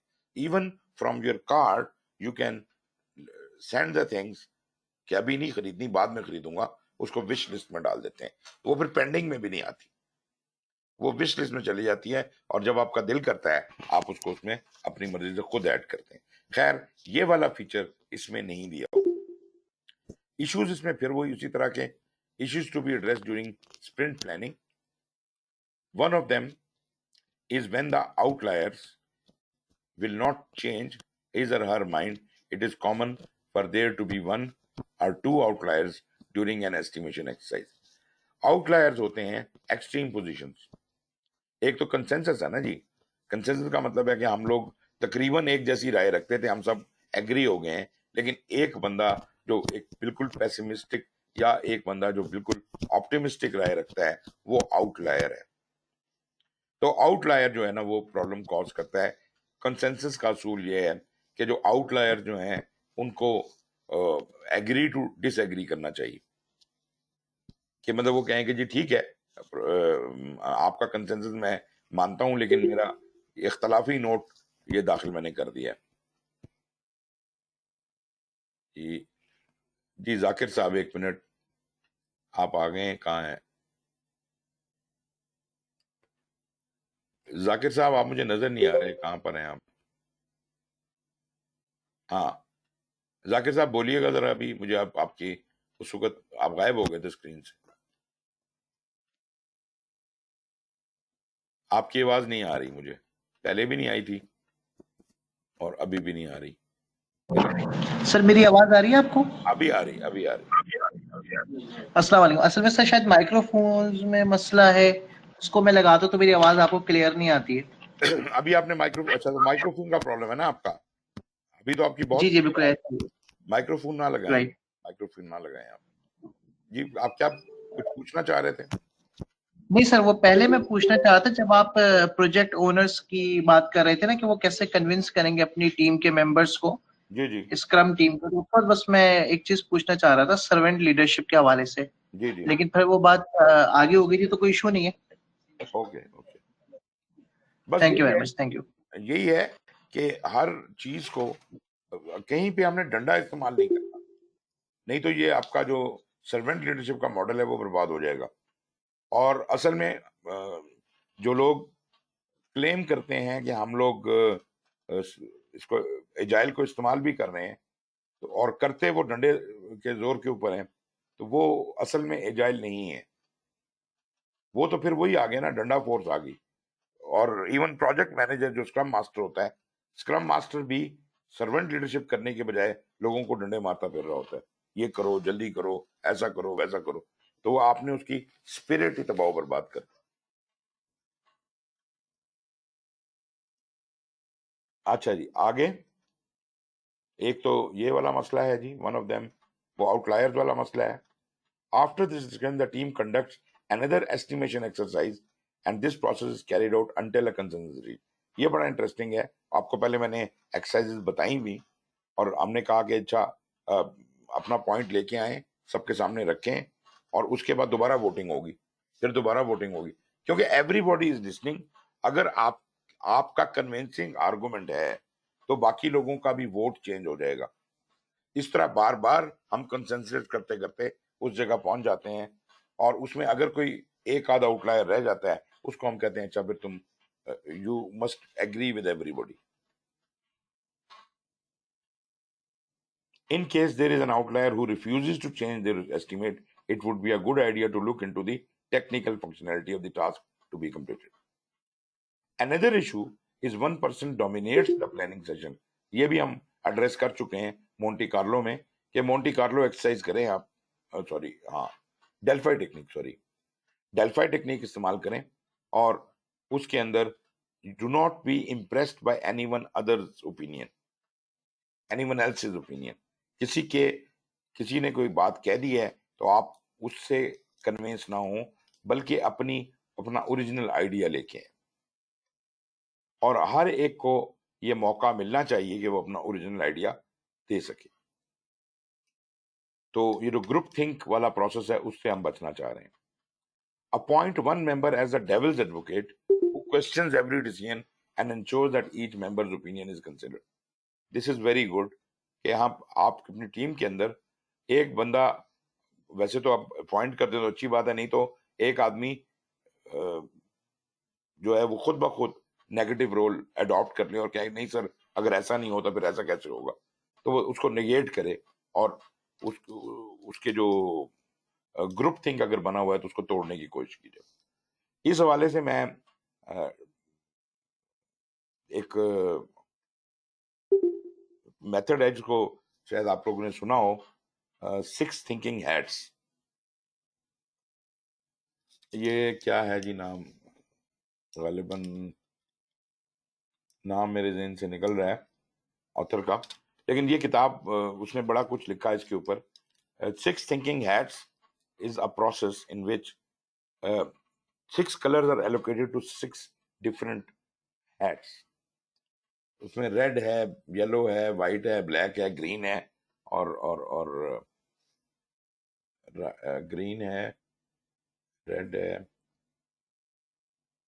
येलो है और ब्लू है। तो इन 6 हैट्स की उसने डिफरेंट कैरेक्टरिस्टिक्स रख दी। उसने कहा जी ये पेसिमिज्म का हैट काला है, ऑप्टिमिज्म का हैट वाइट है, इमोशंस का हैट रेड है, ब्लू गालिबन उसने लॉजिक का रखा था शायद, ग्रीन क्रिएटिविटी का रखा था, और इस तरह उसने सब हैट्स को एक वो दे दी वैल्यू। और उसने क्या कहा, उसने कहा कि जनाब आप जब भी मीटिंग में बैठें तो पहले ये हैट डिस्ट्रीब्यूट कर दें, जिसके सर पे जो हैट होगा और उसने उसी तरह से सोचना है। अगर आपके पास पेसिमिस्ट का हैट है तो आपने नेगेटिव, वो जो डेविल्स एडवोकेट वाला रोल अदा करना है, हर चीज को नेगेट करना है और उसको जस्टिफाई करने की कोशिश करनी है। अगर ऑप्टिमिस्ट का है तो हर चीज को हो जाएगा, हो सकता है वगैरह वगैरह उस तरह से। अगर इमोशंस का हैट है तो आपने लॉजिक इस्तेमाल नहीं करना, आपने इमोशंस इस्तेमाल करना। अगर आपके पास लॉजिक का हैट है तो आपने क्रिएटिविटी इस्तेमाल नहीं करनी, आपने प्योर लॉजिक की ओर बात करनी है, जिसको आप क्रिटिकल थिंकिंग कहते हैं। तो इस तरीके के साथ ये उसने रोल बांट दिए। फिर वो क्या करता था, थोड़ी देर बाद कहता अपने हैट इंटरचेंज कर लो। तो मतलब हर बंदे को हर तरफ से व्यू करने का मौका मिलता था कि मैं अभी तो ऑप्टिमिस्ट बना हुआ था, अब मेरे ऊपर पेसिमिस्ट का हैट आ गया है, तो मैं बिल्कुल अपोजिट वर्जन से चीज को देखने की कोशिश कर सकता है। तो ये खैर मैंने सिर्फ इधर बरसबीले तस्करा कह रहे जैसे कहा कि यहाँ पे डेविल एडवोकेट का रोल अदा करने के लिए एक बंदा होना चाहिए। तो it is not only the devil advocate, it could be various hats. The disagreement with the product owner about priority of the user story can also be an issue. But again, कहाँ जिम्मेदारी किसकी है? वो product owner की, to ensure that team is aligned with business objective, और जो at the last moment product owner के साथ आपको एग्री करना पड़ेगा, क्योंकि जो प्रायोरिटाइजेशन ऑफ द टास्क है वो आपकी वजह से नहीं हो रही, वो कस्टमर की वजह से हो रही है, और कस्टमर की वॉइस जो है वो प्रोडक्ट ओनर है। फिर जनाब आपकी डेली स्टैंड अप मीटिंग्स हैं। डेली स्टैंड अप मीटिंग आपको पता ही है कि टीम रोजाना वही 3 सवाल और वो सारा हिसाब किताब, to remain on track and meet the goals set forth in sprint planning. The scrum team performs daily stand up meeting each day of the sprint. ये वो 3 क्वेश्चंस हैं। उसके बाद जनाब वो रिस्पॉन्सिबिलिटी है स्क्रम मास्टर की टू इंश्योर के डेली स्टैंड अप मीटिंग हो और उसके जो इश्यूज हैं वो सामने आए और उन इश्यूज को वो रिमूव करे। It is the responsibility of every Scrum team member to ensure that they actively participate during the meeting by sharing project information and promoting team understanding. ये टीम मेंबर्स की जिम्मेदारी है, कोई खामोश नहीं रहेगा, सब अपना अपना पॉइंट अपने वक्त पे देंगे और सब लोग एक दूसरे को मुझे कहते हैं एक पेज पे आना चाहिए। सारी टीम को सबको पता होना चाहिए कौन क्या कर रहा है और किसको क्या दिक्कत है। हो सकता है मुझे दिक्कत आपकी वजह से हो, तो फिर हम आपस में एक दूसरे की तरफ देखेंगे और पता होगा कि कल हमने कैसे रिजॉल्व करना है। Representatives of key stakeholders such as sponsor, users, player etcetera, वो भी अगर चाहें तो स्टैंड अप मीटिंग में आ सकते हैं, मगर वो लोग टू मच इंटरफेरेंस हो जाएगी from external parties in the working of the team and planning and implementation of mitigation action for issues and risks during the daily stand-up. Therefore, it is imperative that the external parties only observe the stand-up and do not interfere. ठीक है जी, allow हमने कर दिया है क्योंकि हम transparent हैं, लेकिन हमने कहा है कि आप इंटरफियर नहीं कर सकते। Stand up meeting scrum master का और उसकी टीम का काम है। Let them do it, you can view it, you can see it, you can listen to them, but you can't interfere. Scrum Master has to ensure that they do not interfere during the meeting and that any concerns they might have are addressed with them offline.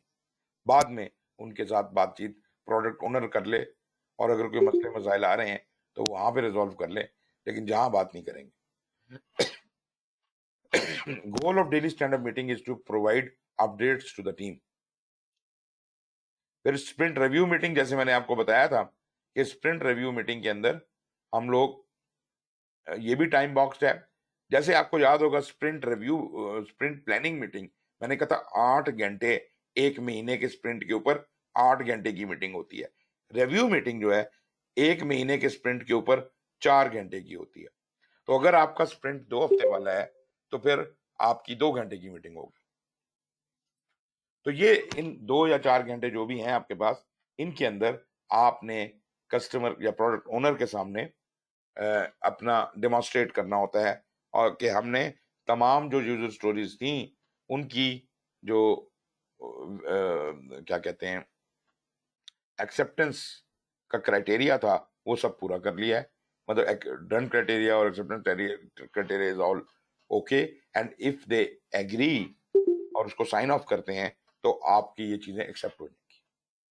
लेकिन एक बात मैंने आपको याद होगा पहले बता दी थी कि once I committed these stories, जब टीम लेके आई थी इन कामों को प्रोडक्ट बैकलॉग से उठा के, at that time what ever was the acceptance criteria, वही एक्सेप्टेंस क्राइटेरिया यहाँ चेक होगा. उसको इस दौरान तब्दील नहीं किया जा सकता, और ना ही यूजर स्टोरीज को तब्दील किया जा सकता है. ये फ्रीज हो गई हैं, जिस वक्त मैंने उठा ली वो फ्रीज हो गई. उसके बाद ना यूजर स्टोरी बदली जा सकती है, ना उसका क्राइटेरिया बदला जा सकता है. और इसको अब जब मैं डेमोन्स्ट्रेट कर रहा हूं उसी क्राइटेरिया पे चेक किया जाएगा जिस पे हमने उठाया था.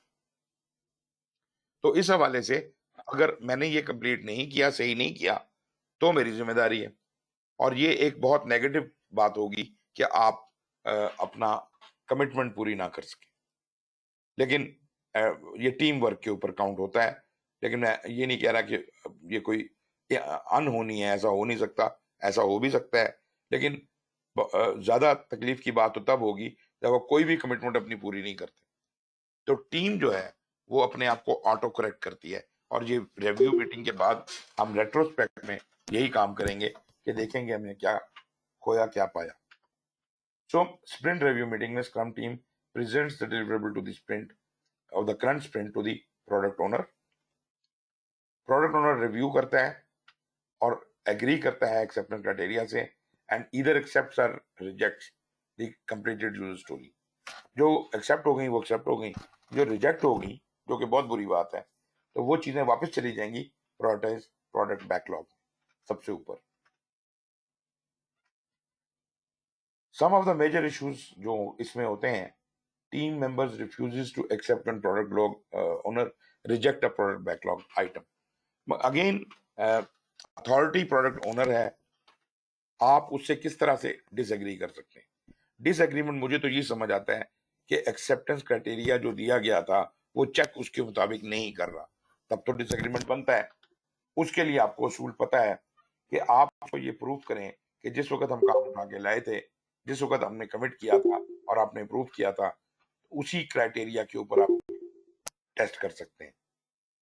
ये उसकी जिम्मेदारी है. लेकिन उस क्राइटेरिया पे अगर आप पूरे नहीं उतर रहे तो ये तो आपका कसूर हुआ ना. Having a clearly defined acceptance criteria is the key to ensuring that there is no ambiguity in understanding what is required. तो जिस वक्त एक्सेप्टेंस क्राइटेरिया बनाया जा रहा था उस वक्त हमें ध्यान रखना चाहिए था कि कहीं कोई चीज एम्बिगुअस तो नहीं है. बहुत वाजे और क्लियर टर्म्स के अंदर एक्सेप्टेंस क्राइटेरिया डिफाइन होना चाहिए. और मैंने आपको इसकी एग्जांपल भी पहले दिखाई थी. Product owner also has to ensure that this acceptance criteria is communicated to the team members. It is also a good practice to keep reminding the team members of the acceptance criteria for the task they are involved in. And team members blame each other for failure to complete sprint goals. ये भी गलत है. मतलब ये team बेशक अपने मामले आपस में हल करे, लेकिन ये फिंगर पॉइंटिंग नहीं होगी. It has to be considered as a teamwork. Scrum has always been about collective responsibility. Therefore, the failure of a sprint is the failure of the whole team. किसी एक आदमी का के ऊपर हम नहीं पिन कर सकते। It is the responsibility of the team and the Scrum Master to ensure a smooth progression during the sprint process. Retrospect meeting आ जाती है जी, और ये जैसे हमने बताया कि इसमें हम इसकी जो फ्रीक्वेंसी है जो बनती है 1 महीने के ऊपर 4 घंटे, तो 2 हफ्ते के ऊपर तो लाजमी बात है 2 घंटे होंगे। तो इसका भी वही ड्यूरेशन है जो स्प्रिंट की रिव्यू मीटिंग का है। तो रेट्रो स्प्रिंट मीटिंग 4 घंटे की ये होगी, उसके अंदर हम देखेंगे क्या खोया क्या पाया, get together to review and reflect on the previous sprint and that's it. तो ये जनाब यहाँ वाला पोर्शन खत्म हो गया। अभी आप लोग ब्रेक कर लीजिए, 10 मिनट के बाद इंशाल्लाह हम फिर शुरू करते हैं और फिर मैं आपको आगे कुछ बातें बताता हूँ। Any points? Should be break? लगता है ब्रेक नहीं करना चाह रहे आप। जी जी बिल्कुल ब्रेक कर लेते हैं सर, उसके बाद फिर इंशाल्लाह नमाज पढ़ के ज्वाइन करेंगे। चलें जी, thank you very much.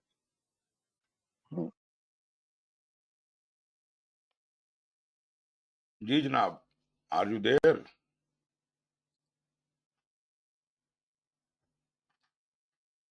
Yes sir. Okay जी। अच्छा जनाब, मैं थोड़ा सा बात करना चाहता हूँ आपसे, आपके जो रिजल्ट के हवाले से है। मैं आपको ये कुछ शो कर रहा हूँ, आप जरा एक देखिएगा इसे। आई होप के स्क्रीन पे आ रहा होगा। अच्छा, ये तो आपके एग्जाम के रिजल्ट हैं, जो कि मैंने आपको बताया कि अक्सर लोगों ने ये पास कर लिया, 31 लोगों ने पास कर लिया, और ये चंद लोग थे जो पास नहीं हुए। अमीनुर रहमान साहब ने नहीं किया, हैदर रजा ने नहीं किया, हसीब अदनान ने नहीं किया, इकरा बतूल ने, खुर्रम हैदर ने, सरफराज हारून, शाहरोज असगर, सिदरा अकील एंड जहीर अहमद। यहां तक तो बात समझ आती है, ठीक है जी। इसके अलावा बाकी एग्जाम में पास हैं। अब आते हैं अटेंडेंस की तरफ।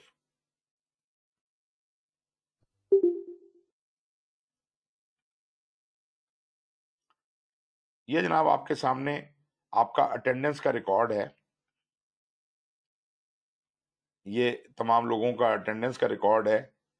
द शॉकिंग थिंग इज कि अब आप ये नोट कर सकते हैं 24 घंटे की क्लासेस थी टोटल, और मुझे ये कहा गया था कि 80% प्रेजेंस होनी चाहिए, जिसका मतलब है 19.2 आवर्स, 19 घंटे। इस हिसाब से सिर्फ 4 बंदे हैं जो पास होते हैं।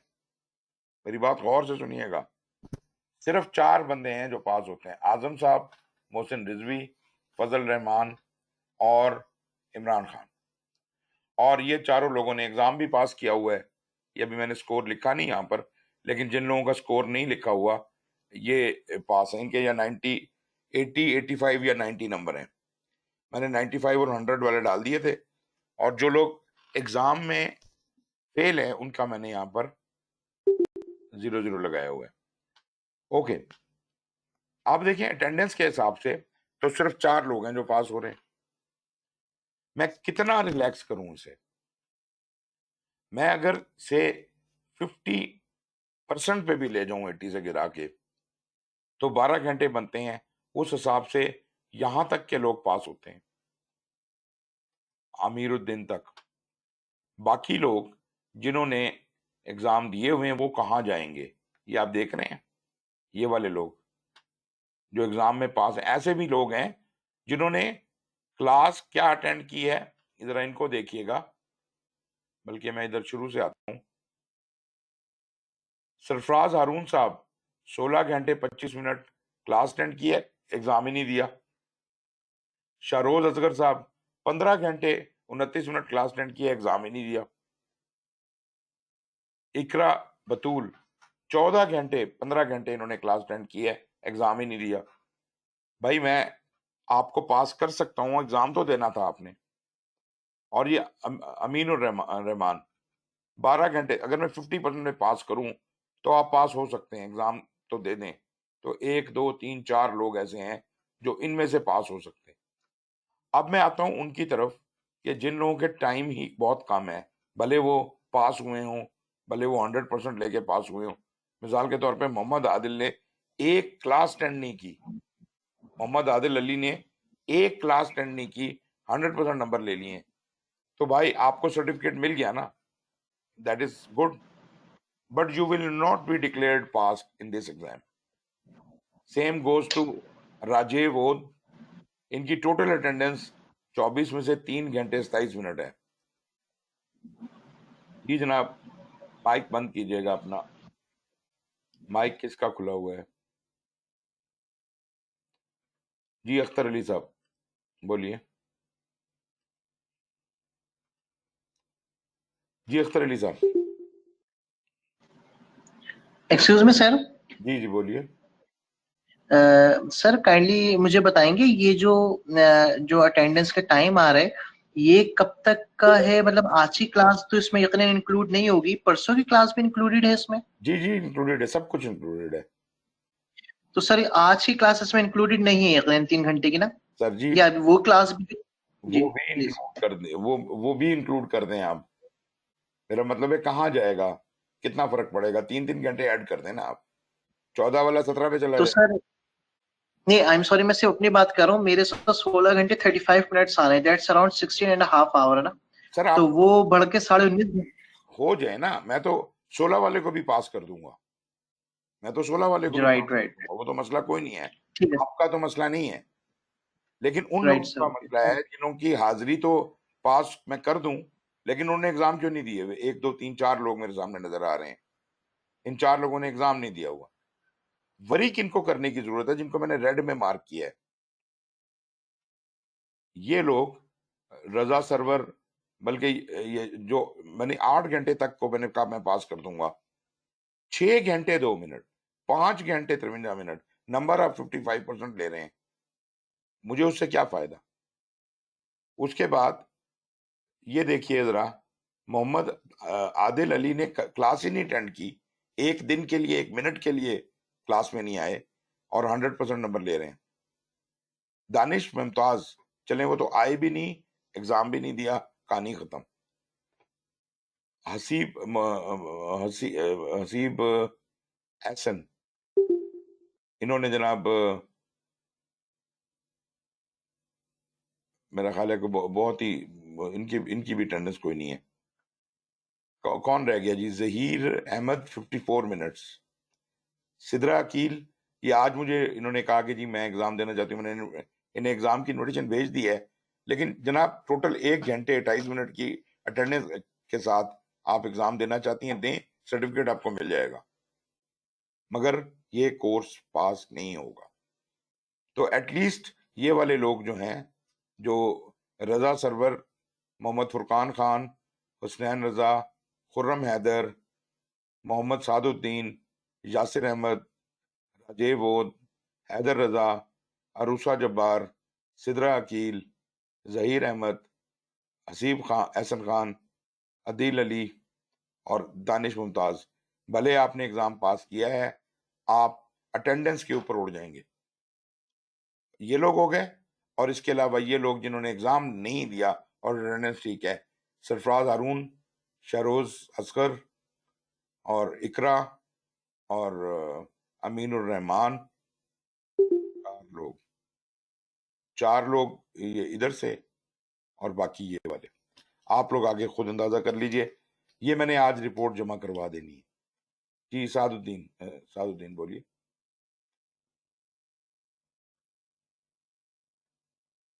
बोलिए ना आप। ये मेरे जो 6 आवर्स आ रहे हैं, वैसे ऐसा हो नहीं सकता, क्योंकि मैंने सिर्फ जो अभी लास्ट थर्सडे वाली क्लास थी वो मेरी मिस हुई थी, बाकी मैंने सारी क्लासेस अटेंड की हैं। एक नाम बताइए, नाम बताइए क्या है? रजा सर्वर। सर मेरे साथ भी यही होगा, मेरी सिर्फ, क्योंकि मेरी अभी सर अगर आप 1 मिनट अटेंड करके चले जाएंगे तो 1 ही मिनट काउंट होगा, पूरा दिन काउंट नहीं होगा। नहीं ऐसा है नहीं ना, क्योंकि सिर्फ थर्सडे को फुल एब्सेंट लगी है मेरी, सर एक मिनट लेकिन बाकी तो मेरा दिखा रहा हूँ हौसला कहाँ है जी? आपका नाम पहले मुझे ढूंढ के दें, साथ का कहाँ है? रजा सर्वर। साथ भी कह रहे हैं ना, पहले साथ का देख लें। सर साथ मैं बोल रहा था कि मेरे साथ भी मसला हुआ, मैंने सिर्फ प्रीवियस सैटरडे की क्लास मेरी मिस हुई है, बाकी सारी क्लासें मैंने ली हैं। मेरे भाई ये देखें, आप सारी आपने ली हैं, देखिए जरा, मेरे पास रिकॉर्ड है जो इंटरनेट के ऊपर मौजूद है। पहले दिन आपने 3 तारीख को क्लास ली थी 2 घंटे 55 मिनट, ठीक है। दूसरे दिन आपने ली थी 1 घंटे 43 मिनट, 10 और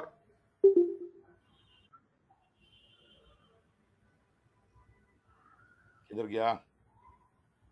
हाँ जनाब, आपकी इसके बाद कोई हाजिरी नहीं है अगली 4 क्लासेस में, और ये आज की लग जाएगी तो लग जाएगी, ये आपकी कोई हाजिरी नहीं है।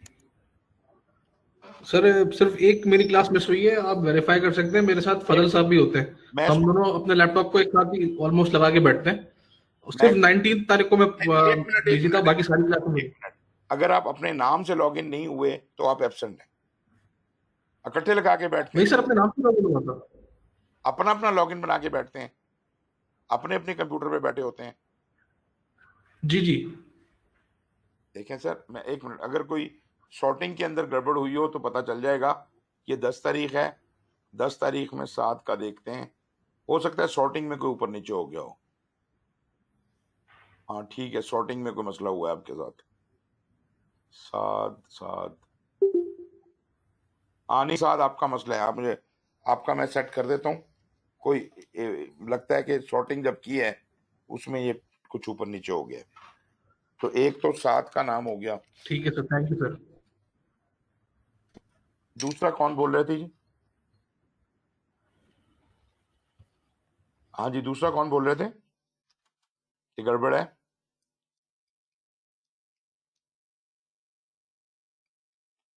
जी कोई और भी कह रहे थे ना?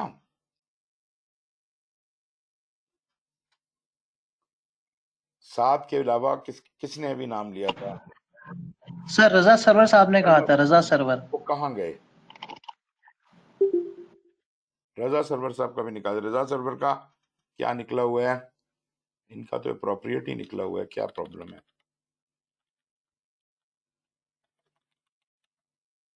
17 और 19 का चेक कर लेते हैं रजा सर्वर साहब का।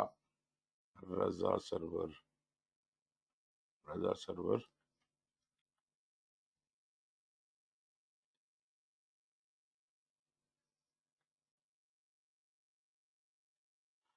हाँ जी, रजा सर्वर साहब।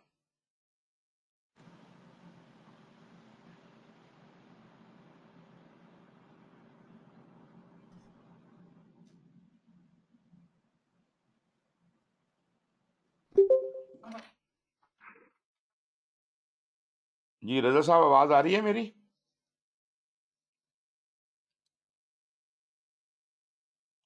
चैट में लिख दीजिए अगर नहीं आ रही तो।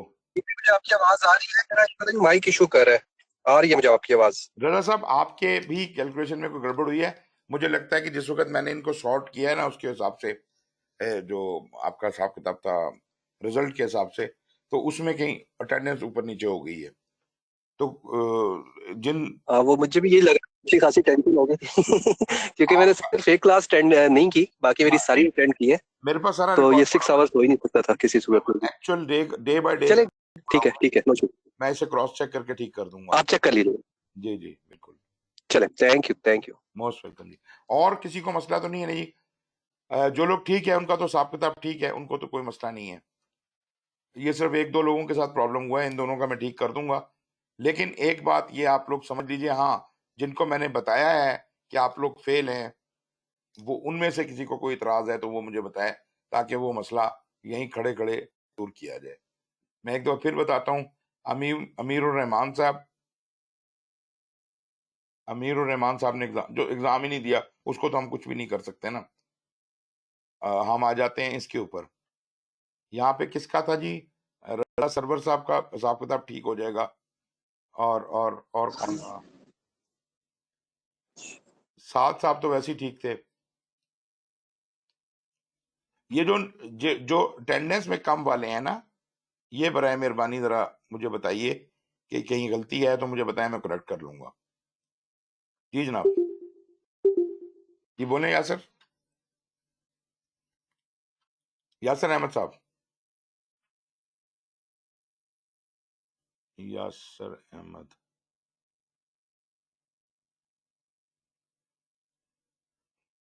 बोलिए यासर साहब। तो नाम ढूंढना बड़ा मुश्किल हो जाता है। ये है यासर अहमद साहब, यासर अहमद।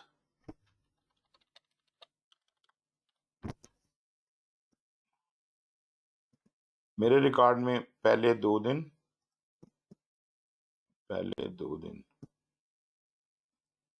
यहाँ पे ये ठीक है, 1 घंटा, और यहाँ पर 2 घंटे,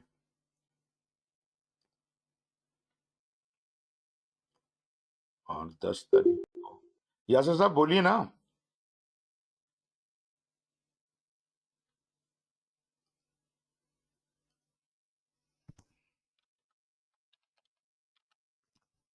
ठीक है, 12 तारीख को,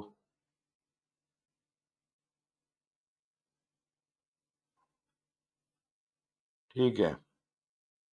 यासर साहब आपके भी हिसाब में गड़बड़ है, इसको भी मैं ठीक करता हूँ, दोबारा इसे कंपाइल करता हूँ।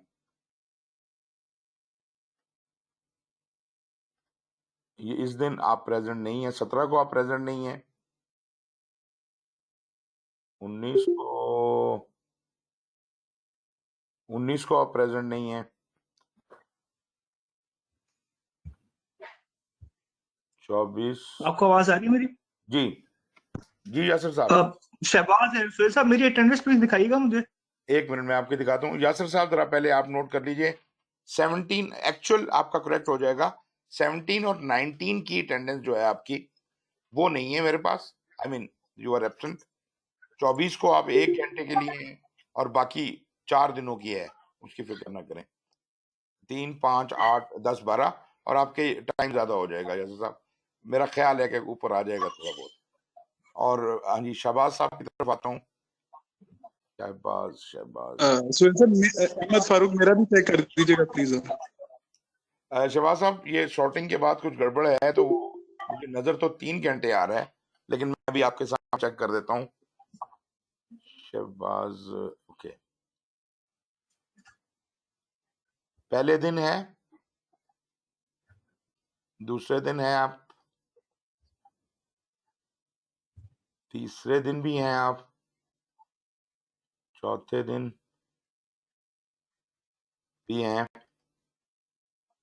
5वें दिन भी हैं। नहीं शहबाज साहब, आप तो काफी रेगुलर रहे हैं।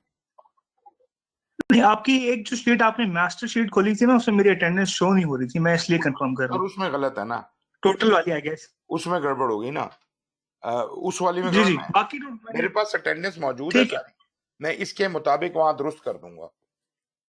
ठीक है, ठीक है ना। तो शहबाज साहब आपका भी दुरुस्त हो जाएगा, यासिर आपका भी दुरुस्त हो जाएगा।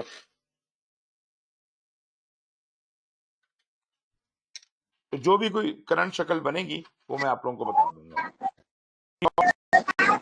मेरे एक दफा डे बाय डे चेक कर लेते हैं कि मेरे पूरे हो रहे हैं कि नहीं, क्योंकि मेरा सिर्फ एक ही एब्सेंट था।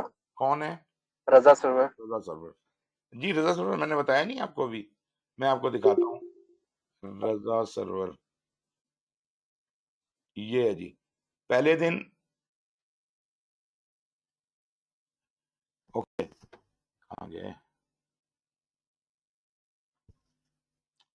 पहले दिन 2 घंटे 3 मिनट जमा करते जाएं। दूसरे दिन 2 घंटे 17 मिनट, मतलब 4 घंटे 20 मिनट हो गए, 4 घंटे 20 मिनट, और फिर 4, 5, 6, 7 घंटे हो गए, 5 घंटे, 8 घंटे हो गए, 9 घंटे 23 मिनट,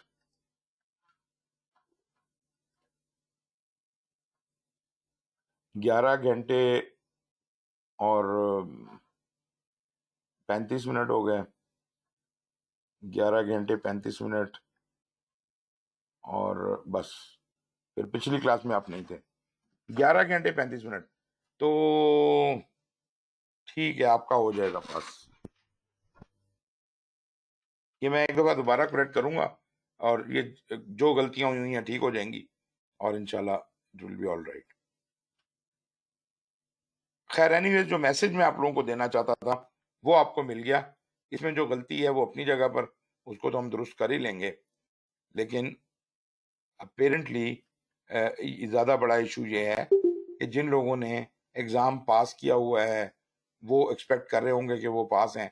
अगर आप में से ये करेक्शन करने के बाद भी आपकी हाजिरी कम आई तो वो लोग जो 8 घंटे से कम हाजिर हैं उनके लिए मुश्किल होगी। ठीक है जी, वो फिर फेल हो जाएंगे। बस ये मेरा पॉइंट।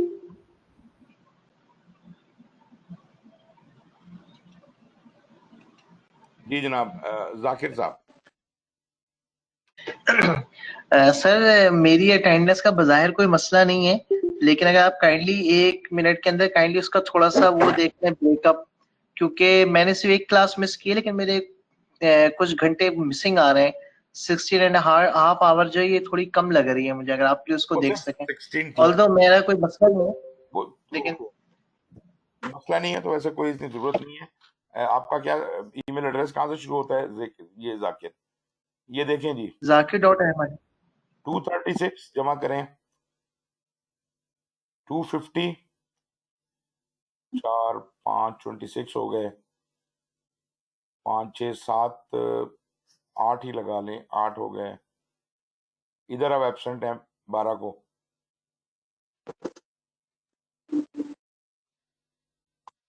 सर 12 को मैं एब्सेंट नहीं था, मैं 19 को एब्सेंट हुआ था, लेकिन 12 को शायद मैंने क्लास ली थी। बस ये जनाब एक शीट ने गड़बड़ की है सारों की। ये एक शीट सॉर्ट नहीं हुई जिसकी वजह से सारी गड़बड़ हुई है।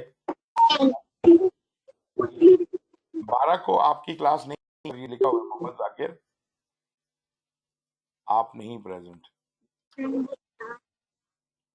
17 को मैं दिखा देता हूँ, 2 घंटे 51 मिनट हैं। 19 को 2 घंटे 45 मिनट हैं। आप तो काफी रेगुलर हैं। 235, तो आपकी एक क्लास मिस हुई जी, एक क्लास मिस हुई है आपकी, ये 12 तारीख की। लेकिन सर मेरे जो आवर्स आ रहे हैं थोड़े 5 घंटे कम आ रहे हैं। अच्छा चले ठीक है, ऐसा ही है, वो सही है, 3 घंटे की क्लास होगी तो फिर राउंड ऑफ हो गया, ऐसे ही हो गया होगा। ठीक है, हाँ, thank you very much sir, बहुत बहुत शुक्रिया। Most welcome, most welcome. Thank you very much, thank you. खैर ये जो भी मैंने आपको रफ सा दिखाया है ये मैं ठीक करके और ये भिजवा दूंगा, लेकिन मैं सिर्फ ये बताना चाह रहा था कि किसी को इस बात पे गिला शिकवा हो कि हम तो एग्जाम पास किए, हम क्यों फेल हो गए, तो वो लोग होंगे जिनकी हाजिरी कम होगी। अभी जो मैं दिखा रहा हूँ हो सकता है इसमें गलतियां हो, ये मैं दुरुस्त कर दूंगा और दुरुस्त करने के बाद भेजूंगा, और उसके बाद आप फिर पीटीसीएल एकेडमी से चेक कर लीजिएगा। बाकी आपका रिजल्ट आपके सामने है। अच्छा जी, एक चीज और मैं आपको बताता जाऊं कि एक तो ये चीज मैंने आपको बतानी थी, दूसरा मैं चाह रहा था कि वो जो मैंने कल आपसे जिक्र किया था पीएमआई का, पीएमआई की माइक्रो सर्टिफिकेशन का, वो मैं चाहूंगा कि आप लोग एक दफा देख लें।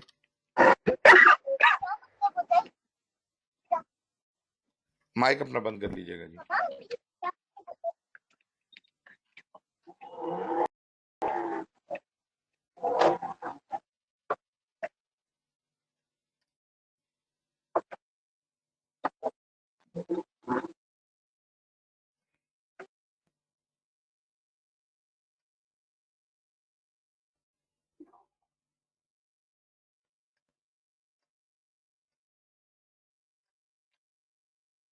ये देखें जी, लर्निंग पीएमआई की साइट पे जाएंगे, pmi.org,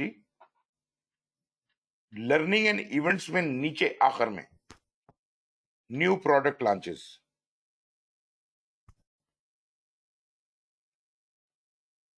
लर्निंग में न्यू प्रोडक्ट लॉन्चेस, और इसमें आप नीचे चलें, ये देखिएगा ये किक ऑफ लिखा हुआ नजर आ रहा है आपको? सॉरी, आपको तो नजर ही कुछ नहीं आ रहा, मैं आपसे शेयर ही नहीं किया हुआ।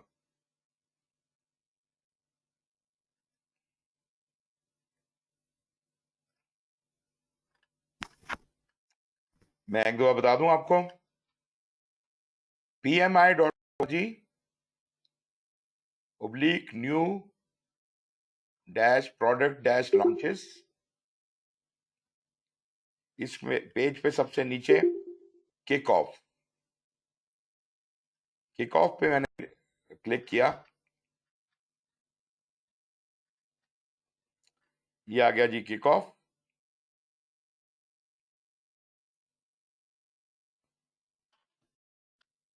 ये फ्री है जी। इसी किक ऑफ के अंदर 2 सर्टिफिकेशन पड़ी हैं, एक एजाइल की और एक वाटरफॉल की। आप कहते हैं गेट स्टार्टेड, यहां पे अपना नाम शाम डालें और रिक्वेस्ट कर दें।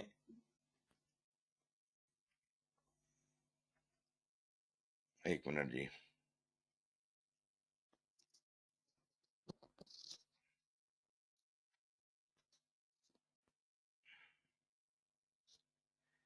तो आप चाहें तो यहाँ पे लॉगिन अगर पहले से बना हुआ है आपका तो आप वो इस्तेमाल कर लें, या आप नया क्रिएट कर लें। और मैं आपको स्ट्रांगली रिकमेंड करूंगा कि ये आप सब लोग अपने अपनी तरफ से इसको अटेम्प्ट करें, और मुफ्त की वो 2 सर्टिफिकेशंस आपके पास आ जाएंगी PMI किक ऑफ की। ठीक है जी। फॉर एग्जांपल मैं यहाँ से लॉगिन करता हूँ।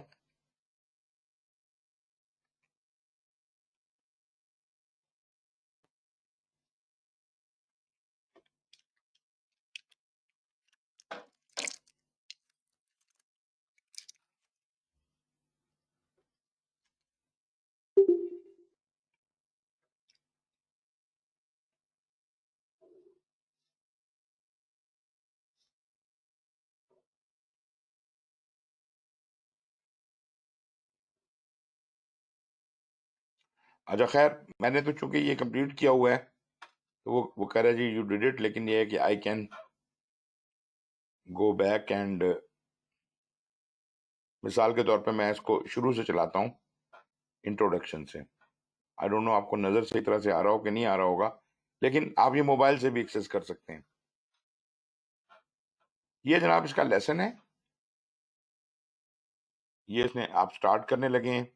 यहाँ पे कहता है जी कि कंटिन्यू करें, ये उसने थोड़ा सा सिनेरियो यहाँ पे दिया हुआ है।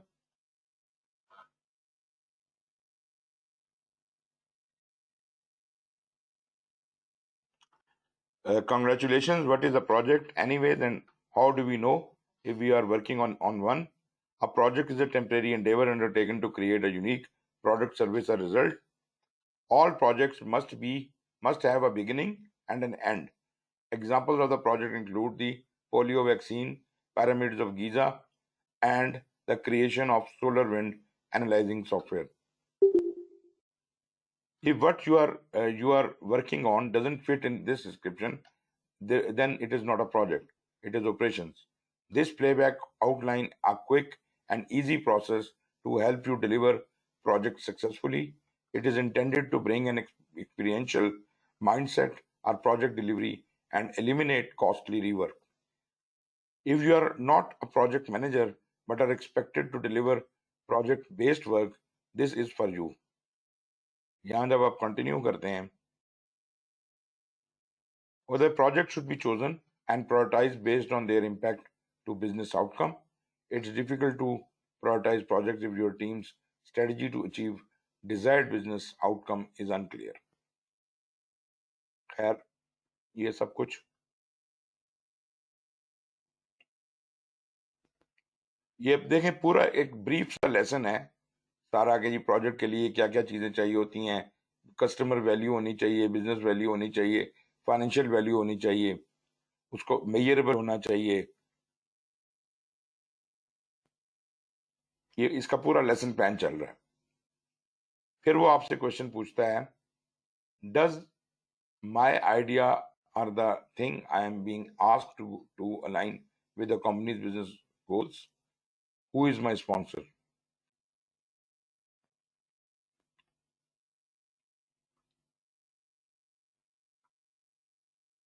ये आप अपने तौर पे कीजिएगा तो आपको ये बहुत मुश्किल नहीं है, बहुत आसान है।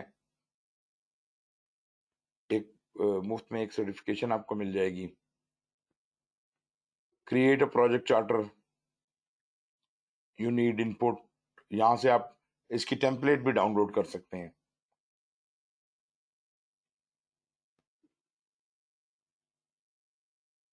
फिर जो आपका प्रोजेक्ट है वो आपको दिखाएगा।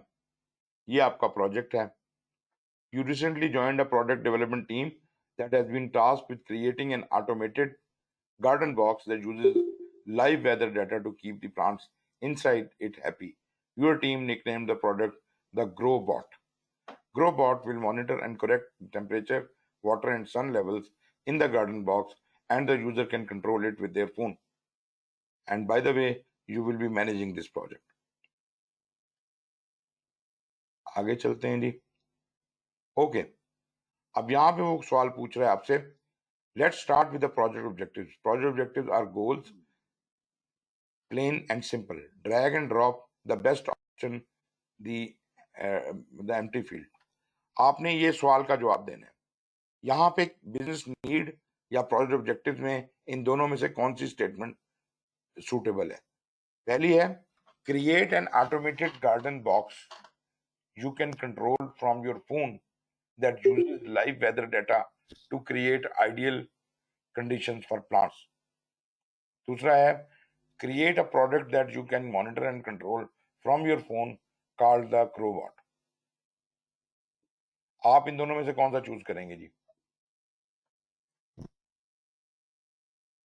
जी, you can raise hands. पहले वाले के लिए, ऊपर वाले के लिए you can raise hands जी। एक ही बंदा है जैन कैसर, या एक ही बंदा जिंदा है? एनीवेज, डॉक्टर साहब भी ये कह रहे हैं तो हम कर देते हैं जी। ये हमने डाला, ये करेक्ट है। Thank you sir.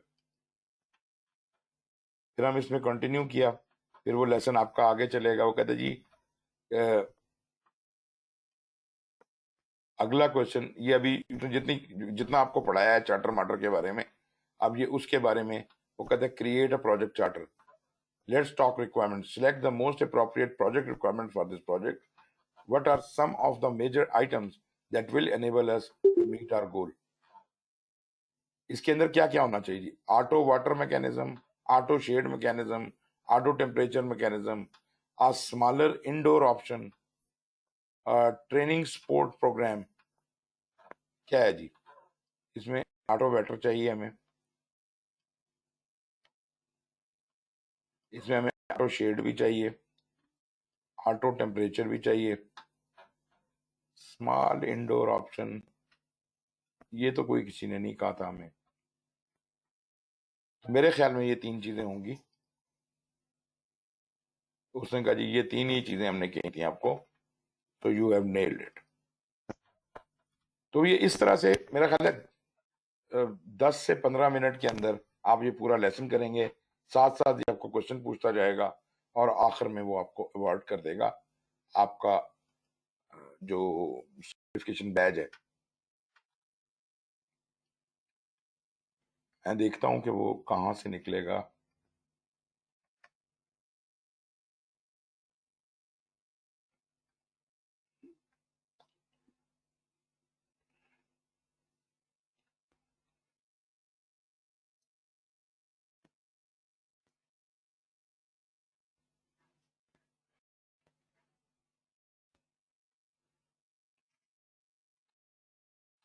मिनट मैंने तो 10 मिनट लिया था।